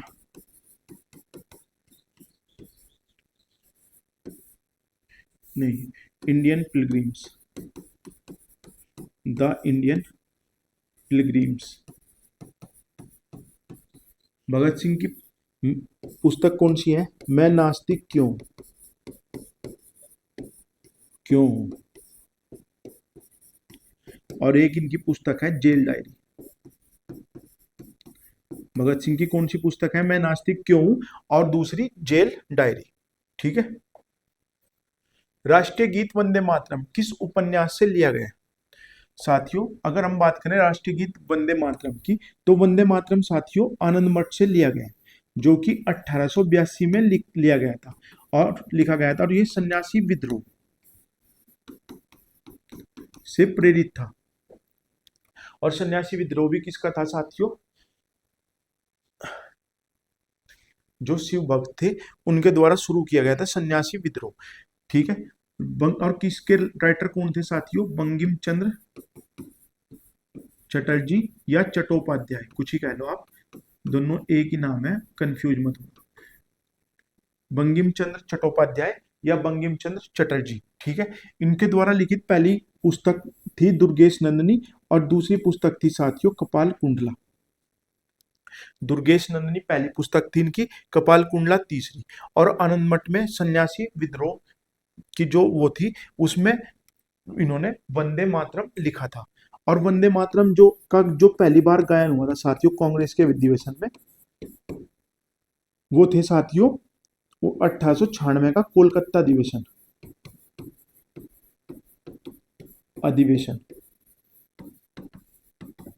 और इसे किसने गाया था?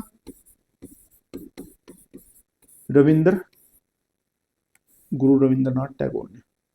1896 में रविंद्रनाथ टैगोर ने। और इस अधिवेशन की अध्यक्षता किसने की थी साथियों? रहमतुल्लाह सयानी ने, एम रहमतुल्लाह सयानी। और इसे 24 जनवरी 1950 को राष्ट्रीय गीत के रूप में मान्यता मिली। ठीक है, 24 जनवरी 1950 को राष्ट्रीय गीत। राष्ट्रीय गान कौन सा है साथियों? जनगणमन। उसे भी 24 जनवरी को, इसी दिन किसे? राष्ट्रीय गान। ठीक है, और 24 जनवरी 1950 को ही साथियों भारत का राष्ट्रपति चुना गया था। तो 24 जनवरी 1950 को राष्ट्रीय गीत, राष्ट्रीय गान और क्या हुआ था साथियों? ये राष्ट्रपति का निर्वाचन। तो सही उत्तर क्या हो गया? आनंदमठ। गोदान किसकी रचना है साथियों? ये प्रेमचंद की, जिनका नाम क्या था? धनपत राय। आगे प्रेमचंद पर विस्तृत बात करेंगे हम। ठीक है, गीता रहस्य नामक ग्रंथ किसकी रचना है? तो मैंने आपको कहा था कि आगे डिस्कस करेंगे। तो बाल गंगाधर तिलक।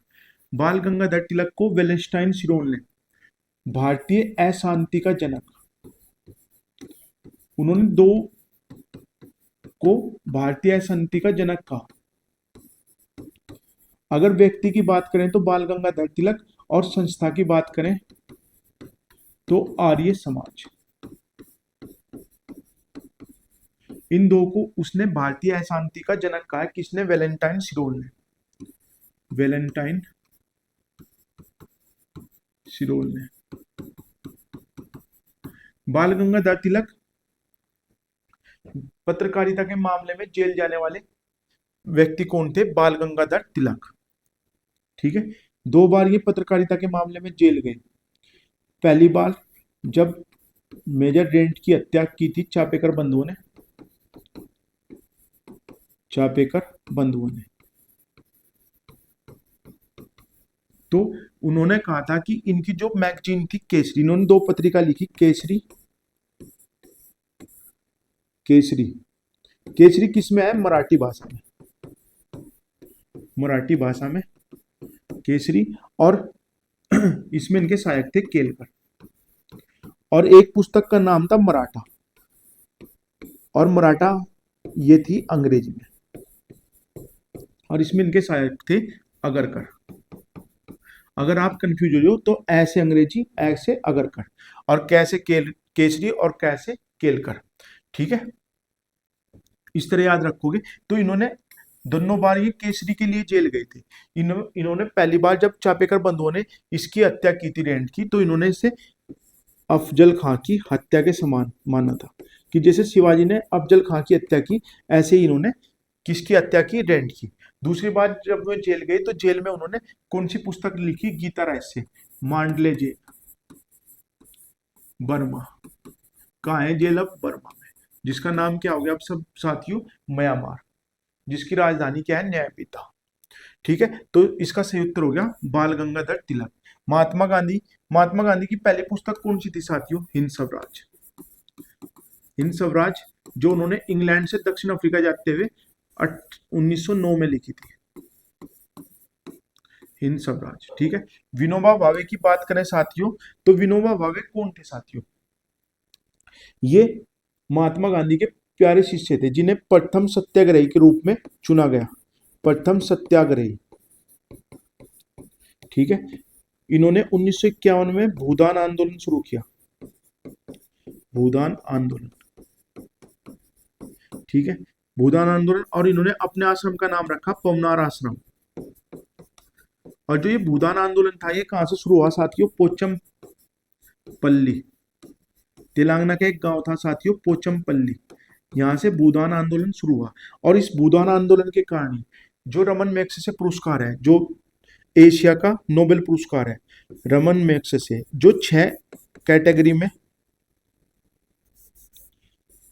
मैग्सेसे जो साथियों 6 कैटेगरी में पुरस्कार देता है, 1957 में शुरू हुआ था, और पहली बार पुरस्कार दिया 1958 में।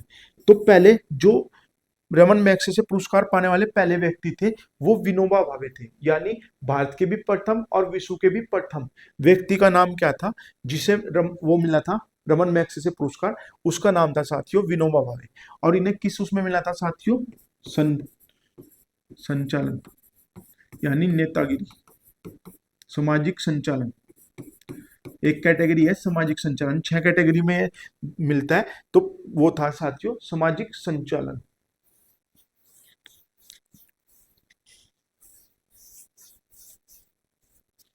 ठीक है, ये आगे समझ में साथियों। अब अगर हम बात करें गोपाल कृष्ण गोखले,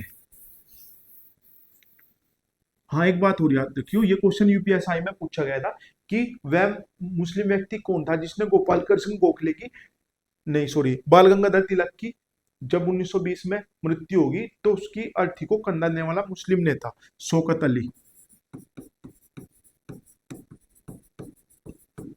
बाल गंगाधर तिलक नहीं, होम रूल लीग अप्रैल 1916 में शुरू की थी। ये बंबई और महाराष्ट्र में थी और पूरे भारत में इसके अलावा किसकी थी, एनी बेसेंट की होम रूल, जो अगस्त में बनी थी एनी बेसेंट। ये कब बनी थी साथियों एनी बेसेंट वाली, ये बनी थी पूरे भारत के लिए अगस्त 1916 में। लेकिन पहली होम रूल लीग किसकी थी, ये थी साथियों बंबई और महाराष्ट्र में किसकी, बाल गंगाधर तिलक की। आगे चलकर इन दोनों का विलय हो गया था। ठीक है, गोपाल कृष्ण गोखले की अगर हम बात करें तो इन्होंने 1905 में सर्वेंट सोसाइटी ऑफ इंडिया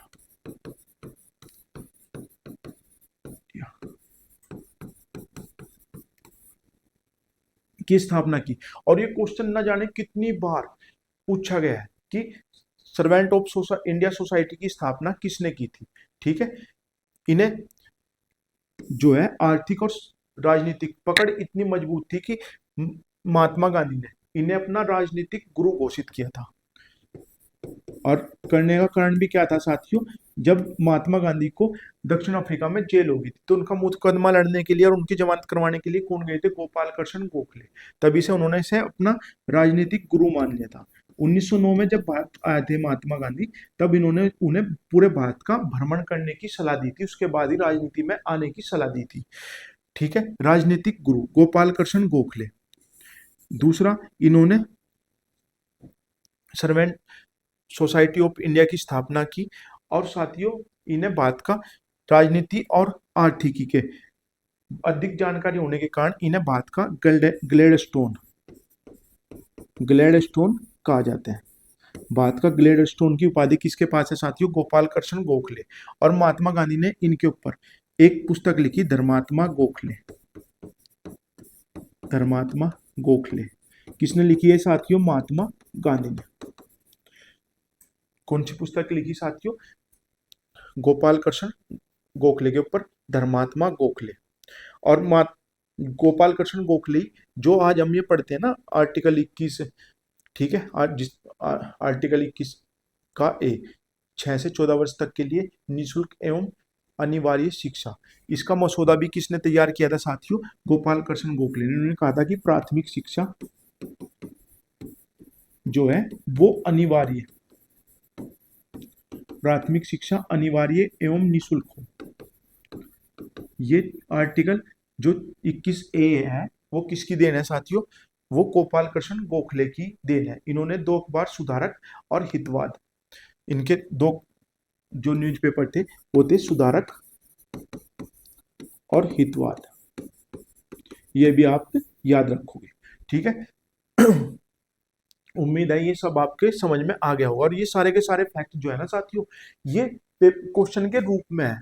ठीक है, गुलामगिरी पुस्तक का संबंध किससे है, गुलामगिरी का संबंध साथियों महात्मा ज्योतिबा फुल्ले से है। इन्होंने 1873 में पुस्तक लिखी और 1873 में इन्होंने सत्यशोधक समाज की स्थापना की। पूना में इन्होंने पहला महिला स्कूल बनाया, महिला विद्यालय किसने बनाया, स्कूल इन्होंने। इनकी पत्नी सावित्री बाई फुल्ले इनका साथ देती थी, तो और इन्होंने इन्हें शिक्षित किया और एक अपने साथ शिक्षक के रूप में रखा। तो भारत की पहली महिला शिक्षक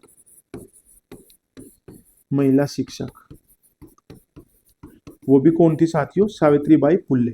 सत्यशोधक समाज और गुलामगिरी दोनों बहुत बार क्वेश्चन पूछे गए हैं। ठीक है। बी आर अम्बेडकर, भारतीय संविधान के जनक बाबा साहेब, इनकी पहली पुस्तक का नाम क्या था? Castes in India. प्रथम। इनकी अंतिम पुस्तक का नाम?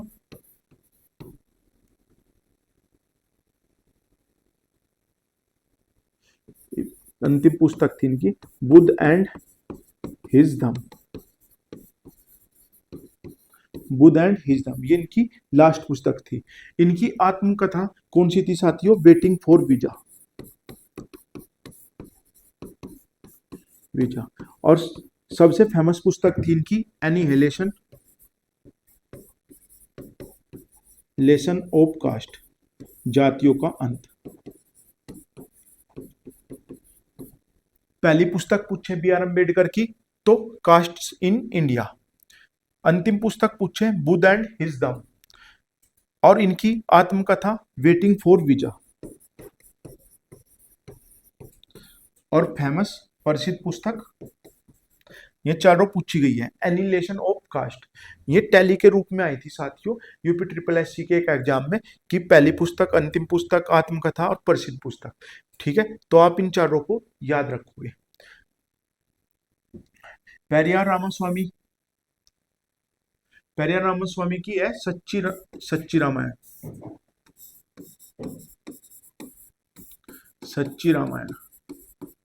ठीक है। काशीराम ने पुस्तक लिखी चमचा। चमचा, चमचा नाम से एक पुस्तक लिखी काशीराम ने। तो इसका सही उत्तर हो गया साथियों ज्योतिबा फुल्ले। किसने 1857 के विद्रोह को भारत का प्रथम स्वतंत्रता संग्राम कहा था? किसने कहा था? ये कहा था साथियों वीडी सावरकर ने।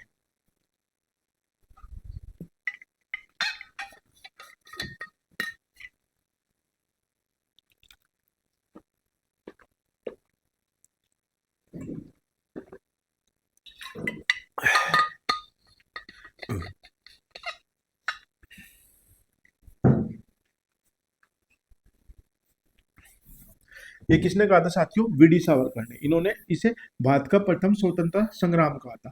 आरसी मजमूदार ने इसे क्या कहा था? The sepoy of mutiny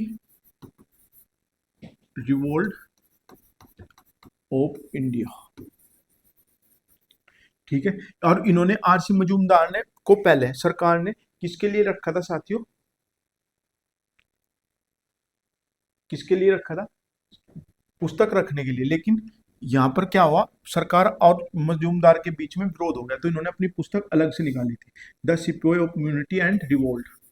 and है साथियों रिवोल्ट ऑफ 1857।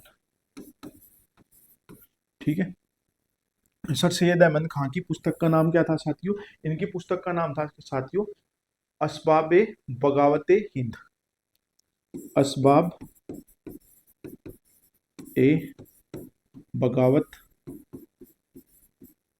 ए हिंद। ठीक है। इस पुस्तक में आरसी मजूमदार ने कहा था कि तथाकथित, ये भी कई बार पूछा गया कि ये वर्ड किसके हैं? तथाकथित प्रथम स्वतंत्रता संग्राम।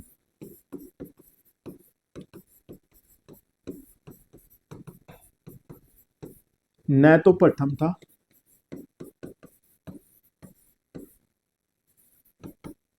न स्वतंत्रता संग्राम था,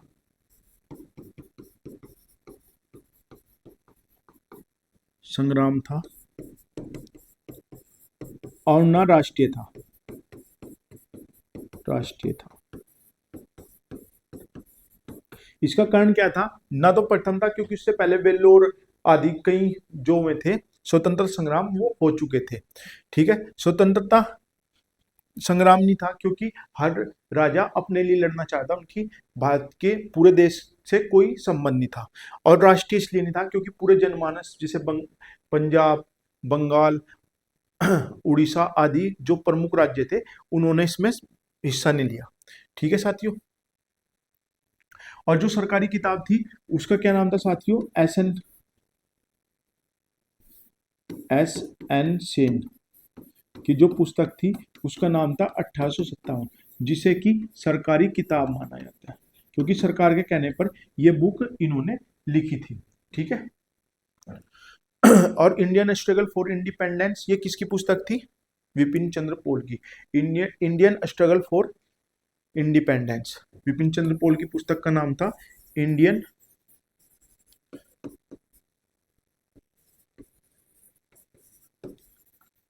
इंडिपेंडेंस। ठीक है, इंडियन स्ट्रगल्स फॉर इंडिपेंडेंस। ठीक है, ये किसकी पुस्तक का नाम था? विपिन चंद्र की। अभी तक तो 23 हुए, बैटरी डाउन सी होगी। महात्मा गांधी की आत्मकथा सत्य के साथ मेरे प्रयोग मूल रूप से किस भाषा में थी? सत्य के साथ मेरे प्रयोग मूल रूप से साथियों गुजराती भाषा में थी। इसका जो अंग्रेजी रूपांतरण किया था या अनुवाद किया था वो किया था इनके पर्सनल सचिव महादेव देसाई ने। ठीक है, तो इसका उत्तर हो गया गुजराती। मैं नास्तिक क्यों हूं? मैं नास्तिक क्यों हूं साथियों, ये पुस्तक किसकी है? ये है भगत सिंह की, और एक इनकी पुस्तक है जेल डायरी। ठीक है, राम प्रसाद बिस्मिल एक कवि थे जिनका सरफरोशी की तमन्ना अब हमारे दिल में है, देखना है जोर कितना बाजुए का दिल में है। ये भी किसकी किसकी रचना है? राम प्रसाद बिस्मिल की। ठीक है, तो भगत सिंह, मैं नास्तिक क्यों हूं? Bhagat Singh. Unhappy India, unhappy India नामक पुस्तक के लेखक कौन थे? तो अनहैप्पी इंडिया के पुस्तक के लेखक साथियों लाला लाजपत राय थे, जिनकी का साइमन कमीशन का विरोध करते हुए लाहौर में लाठीचार्ज में इनकी हत्या कर दी थी। किसने? सैंडर्स और स्कॉट ने। एनी बेसेंट की फेमस पुस्तक कॉमनवेल्थ। ठीक है, कॉमनवेल्थ है, हाउ इंडिया, ये पत्रिका है कॉमनवेल्थ, और ये बहुत बार पूछी गई है, सबसे इंपोर्टेंट है Commonwealth. How India, wake up India, ये इनकी कुछ पुस्तकें हैं। लेकिन जो सबसे ज्यादा बार पूछी गई है वो कौन सी है साथियों? कॉमनवेल्थ। एक पुस्तक इनकी है road for freedom, road for freedom. ठीक है साथियों, road for freedom. Surendra Nath Banerjee, a nation is making,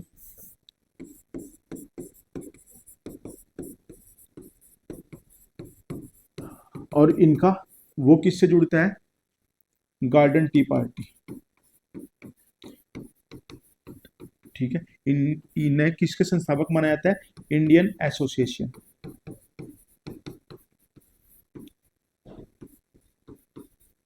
ठीक, बाल गंगाधर तिलक का हमने पीछे पढ़ लिया, तो ये उत्तर हो गया लाला लाजपत राय। इंडिया डिवाइडेड के लेखक कौन है? तो इंडिया डिवाइडेड के लेखक साथियों कौन है? डॉक्टर राजेंद्र प्रसाद। इनकी और पुस्तक थी आत्मकथा और बापू के कदमों में, ठीक है। सरदार पटेल को सरदार की उपाधि को किसमें मिली थी? बारदोली सत्याग्रह में, बारदोली सत्याग्रह में। ठीक है, लियाकत अली पाकिस्तान के प्रथम प्रधानमंत्री शौकत अली के भाई थे। ठीक है, और जब वो एक सरकार बनी थी उसमें लियाकत अली मुस्लिम लीग और कांग्रेस को एक साथ लाकर एक सरकार बनी थी। उसमें लियाकत अली क्या थे साथियों? वित्त मंत्री। प्रसिद्ध उपन्यास गोदान और गबन के लेखक कौन है? प्रसिद्ध उपन्यास साथियों गोदान और गबन के लेखक कौन है? मुंशी प्रेमचंद। ठीक है, इसके अलावा इनके अन्य उपन्यास क्या है? गोदान, गबन, कर्म भूमि, रंग भूमि, सेवा सदन, प्रतिज्ञा। ठीक है, क्या क्या है? गोदान, गबन, रंग भूमि, प्रतिज्ञा, सेवा सदन। ठीक है, और इनका जो अधूरा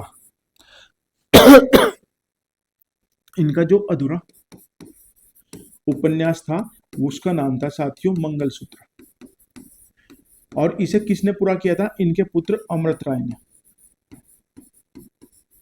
ठीक है, ये भी क्वेश्चन बहुत बार पूछा गया कि इनका जो अधूरा उपन्यास था उसका क्या नाम था। ठीक है, उसका क्या नाम था साथियों? अधूरा उपन्यास का मंगलसूत्र, जो किसने पूरा किया था? अमृत राय ने। तो इनके क्या क्या हो गए? गोदान, गबन, रंगभूमि, प्रतिज्ञा, सेवा सदन और एक कर्म भूमि। ये रह गया था कर्म भूमि। ठीक है, इन्होंने 300 से ज्यादा कहानियां लिखी, 300 से ज्यादा कहानियां लिखी जो मानसरोवर में प्रकाशित हुई, मानसरोवर के 8 भागों में प्रकाशित हुई, जिसमें ईदगाह, फूस की रात,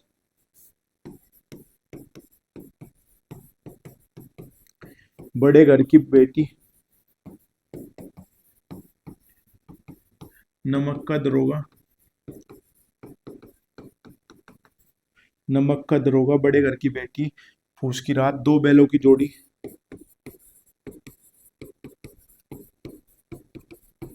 दो बैलों की जोड़ी, नमक का दरोगा, फूस की रात, बड़े घर की बेटी, पंच परमेश्वर, पंच परमेश्वर। और अंतिम कहानी थी साथियों इनकी, अंतिम कहानी थी इनकी कफन। इनकी अंतिम कहानी किसे माना जाता है साथियों? कफन को। और अंतिम उपन्यास मंगलसूत्र, जो किसने पूरा किया? इनके बेटे अमृत राय ने।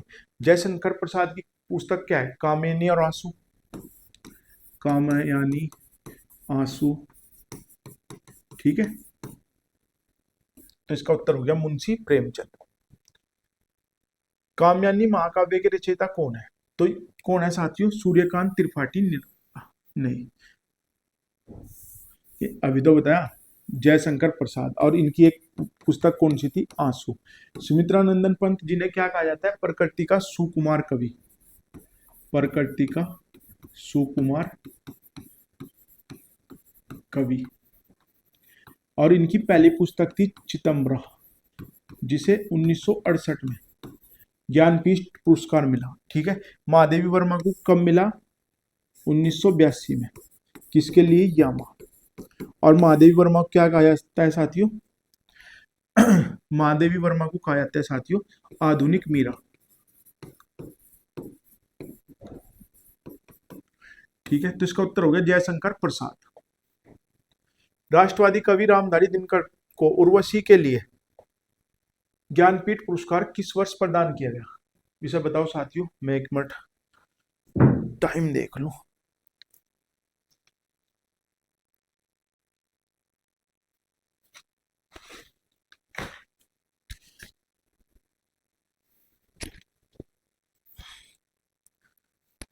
हाँ भाई, नमस्ते भाई।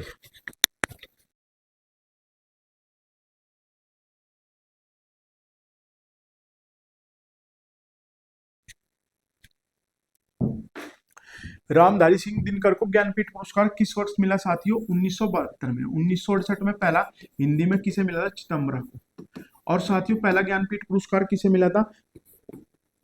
किसे? जीएस ग्रुप को, जीएस ग्रुप को। ठीक है, तो इसका उत्तर हो गया 1972 में। मेलांचल किस प्रकार का उपन्यास है? मेलांचल जो है वो आंचलिक है।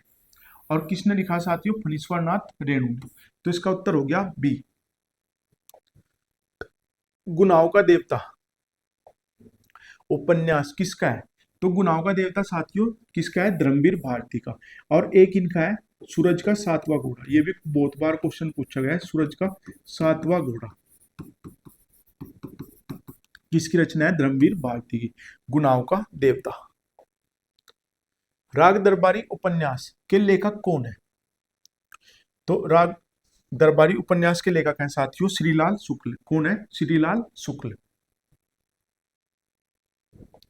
कितने पाकिस्तान, ये मेरे पे खुद UP lower PCS, lower PCS में आया था कितने पाकिस्तान। ठीक है, और मैं गलत करके आया था। ठीक है, तो मैंने तब से ट्रिक बनाई कि कैसे कितने और कैसे कमलेश्वर। तो कितने पाकिस्तान किसकी है? कैसे कमलेश्वर की। ठीक है, कितने पाकिस्तान। और खुशवंत सिंह की क्या है? Train to Pakistan. कब इनमें कंफ्यूज हो। ट्रेन टू पाकिस्तान खुशवंत सिंह की, दिल्ली। और एक है वुमेन फैक्ट्री। ठीक यशपाल की कौन सी है? सच्चा झूठा, सच्चा झूठा। और तेरी मेरी उसकी बात, तेरी मेरी उसकी बात। और भीषम सानी की तो सबको पता है, तमस। ठीक है।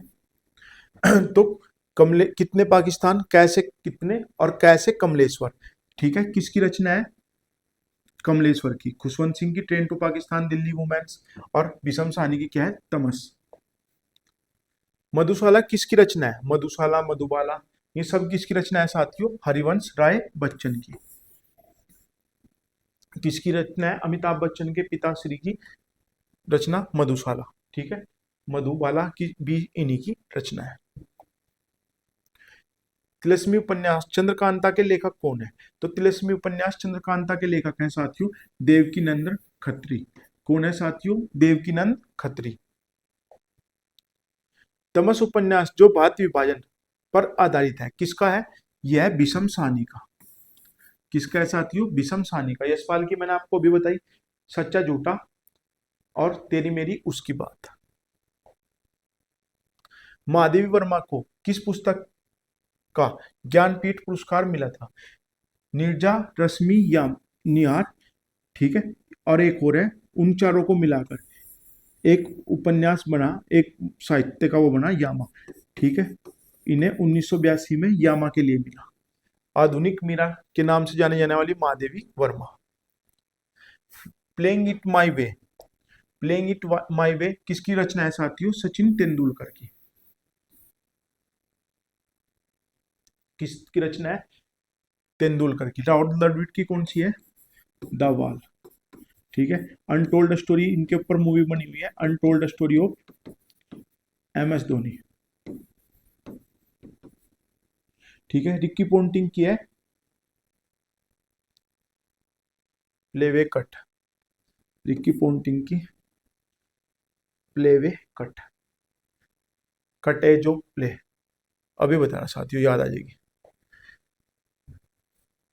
The race of my life, the race of my life किसकी है? इसमें the race of my life और the test of my life, इन दोनों में कंफ्यूजन बहुत होता है। The race of my life किसकी है? यह है मिल्खा सिंह की। ठीक है, और the test of my life, the test of my life ये किसकी है साथियों? युवराज सिंह की। The test of my life, my life. ठीक है, PT उषा की गोल्डन गर्ल। ठीक है, हिमा दास को किस नाम से जाना जाता है साथियों? इनकी अभी तक कोई पुस्तक नहीं आई, डींग एक्सप्रेस। ठीक है, तो इसका सही उत्तर हो गया मिल्खा सिंह। हॉकी के जादूगर मेजर ध्यानचंद की आत्मकथा का नाम क्या है? हॉकी के जादूगर मेजर ध्यानचंद का नाम है साथियों गोल। ठीक है, द गोल्डन थ्रेशोल्ड किसकी पुस्तक है? द गोल्डन थ्रेशोल्ड साथियों सरोजिनी नायडू की पुस्तक है। भारत में किसी भी राज्य की पहली राज्यपाल, कांग्रेस की प्रथम, कांग्रेस की जो महिला अध्यक्ष चुनी गई उसमें भारतीय, पहली भारतीय कौन थी? सरोजिनी नायडू। जबकि पहली कौन बनी थी? एनी बेसेंट, लेकिन वो भारतीय मूल की नहीं थी, आयरिश मूल की थी। सरोजिनी नायडू 1925। ठीक है, तो इसका उत्तर हो गया गोल। विंग्स ऑफ फायर, कुछ और उनके नाम लिख लो, जैसे बिलीव है। बिलीव किसकी है साथियों? खिलाड़ियों की। Believe Suresh Raina. A century is not enough,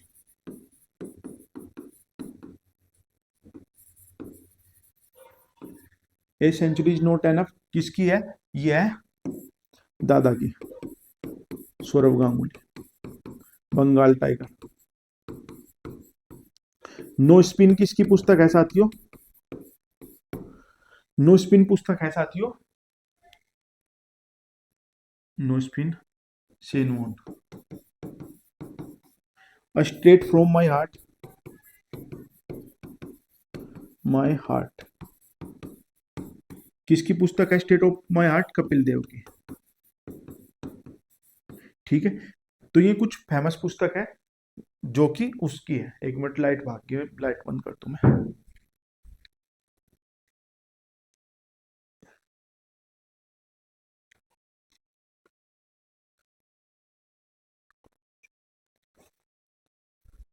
ठीक है साथियों।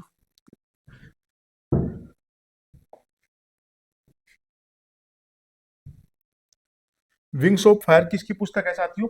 ये विंग्स ऑफ फायर आत्मकथा है साथियों, डॉक्टर एपीजे अब्दुल कलाम। ठीक है, जिन्हें क्या कहा था? Missile man of India, missile man of India. और वुमेन कौन है? टीसी थीमस, टेसी थेमस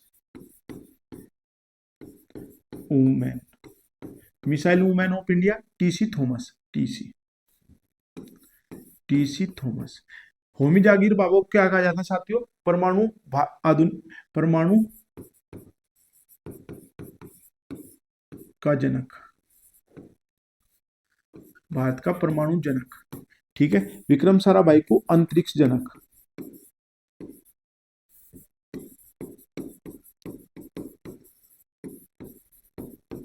और इन्हें क्या कहते हैं? Rocket man. इसमें कंफ्यूज ना हो जियो, मिसाइल मैन अब्दुल कलाम और रॉकेट मैन के सिवान।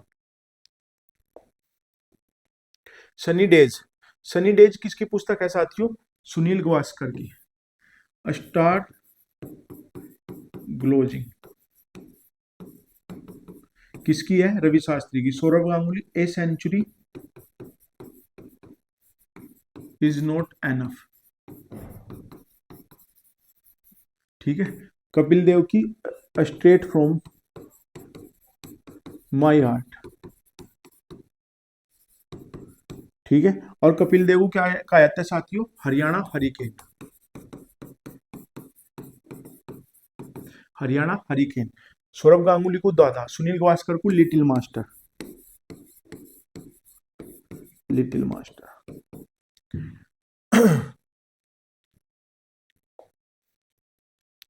अर्थशास्त्र के जनक एडम स्मिथ की पुस्तक का, प्रसिद्ध पुस्तक का नाम क्या है? तो wealth of nation, wealth of nation. Das Kapital किसकी है? एडम स्मिथ की। और ये किसकी है? जॉन की। प्रिंसिपिया, प्रिंसिपिया साथियों किसकी है? न्यूटन की, न्यूटन की। लेकिन द प्रिंसिपल ऑफ इकोनॉमिक,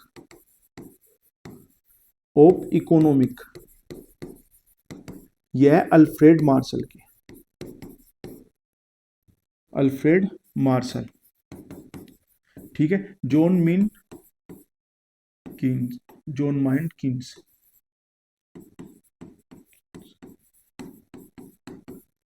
ठीक है, अर्थशास्त्र के जनक Adam Smith, oh sorry, Adam Smith की कौन सी है? Wealth of nation. Das Kapital किसकी है? Karl Marx. तेजी के चक्कर में गलत हो गया था। Wealth of nation, the general theory John Maynard Keynes की। और प्रिंसिपिया न्यूटन की है, जिसमें उसने वो गति के 3 नियम दिए। और द प्रिंसिपल ऑफ इकोनॉमिक्स ये है अल्फ्रेड मार्शल की। अंतरराष्ट्रीय पुरस्कार, बुकर पुरस्कार जीतने वाली पुस्तक रेत की समाधि, टॉम ऑफ सैंड की लेखिका कौन है? तो ये कौन है साथियों? गीतांजलि श्री। और अरुंधति राय की क्या है? The god of small things. ठीक है, the god of small things. तो इसका उत्तर हो गया Geetanjali Shree. The accidental prime minister पुस्तक के लेखक कौन है?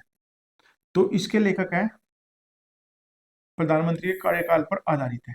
डॉक्टर मनमोहन सिंह के कार्यकाल को द एक्सीडेंटल प्राइम मिनिस्टर लिखा है। और ये पुस्तक किसकी है? संजय बारू की। ठीक है, मनमोहन की पुस्तक का नाम क्या है साथियों? चेंजिंग इंडिया या two nation for nation, two nation for nation. ये भी पुस्तक किसकी है? मनमोहन सिंह की। ठीक है, अटल बिहारी वाजपेयी की फेमस पुस्तक है साथियों मेरी 51 कविताएं, या संसद में 3 दशक, संसद में 3 दशक, शक्ति से शांति,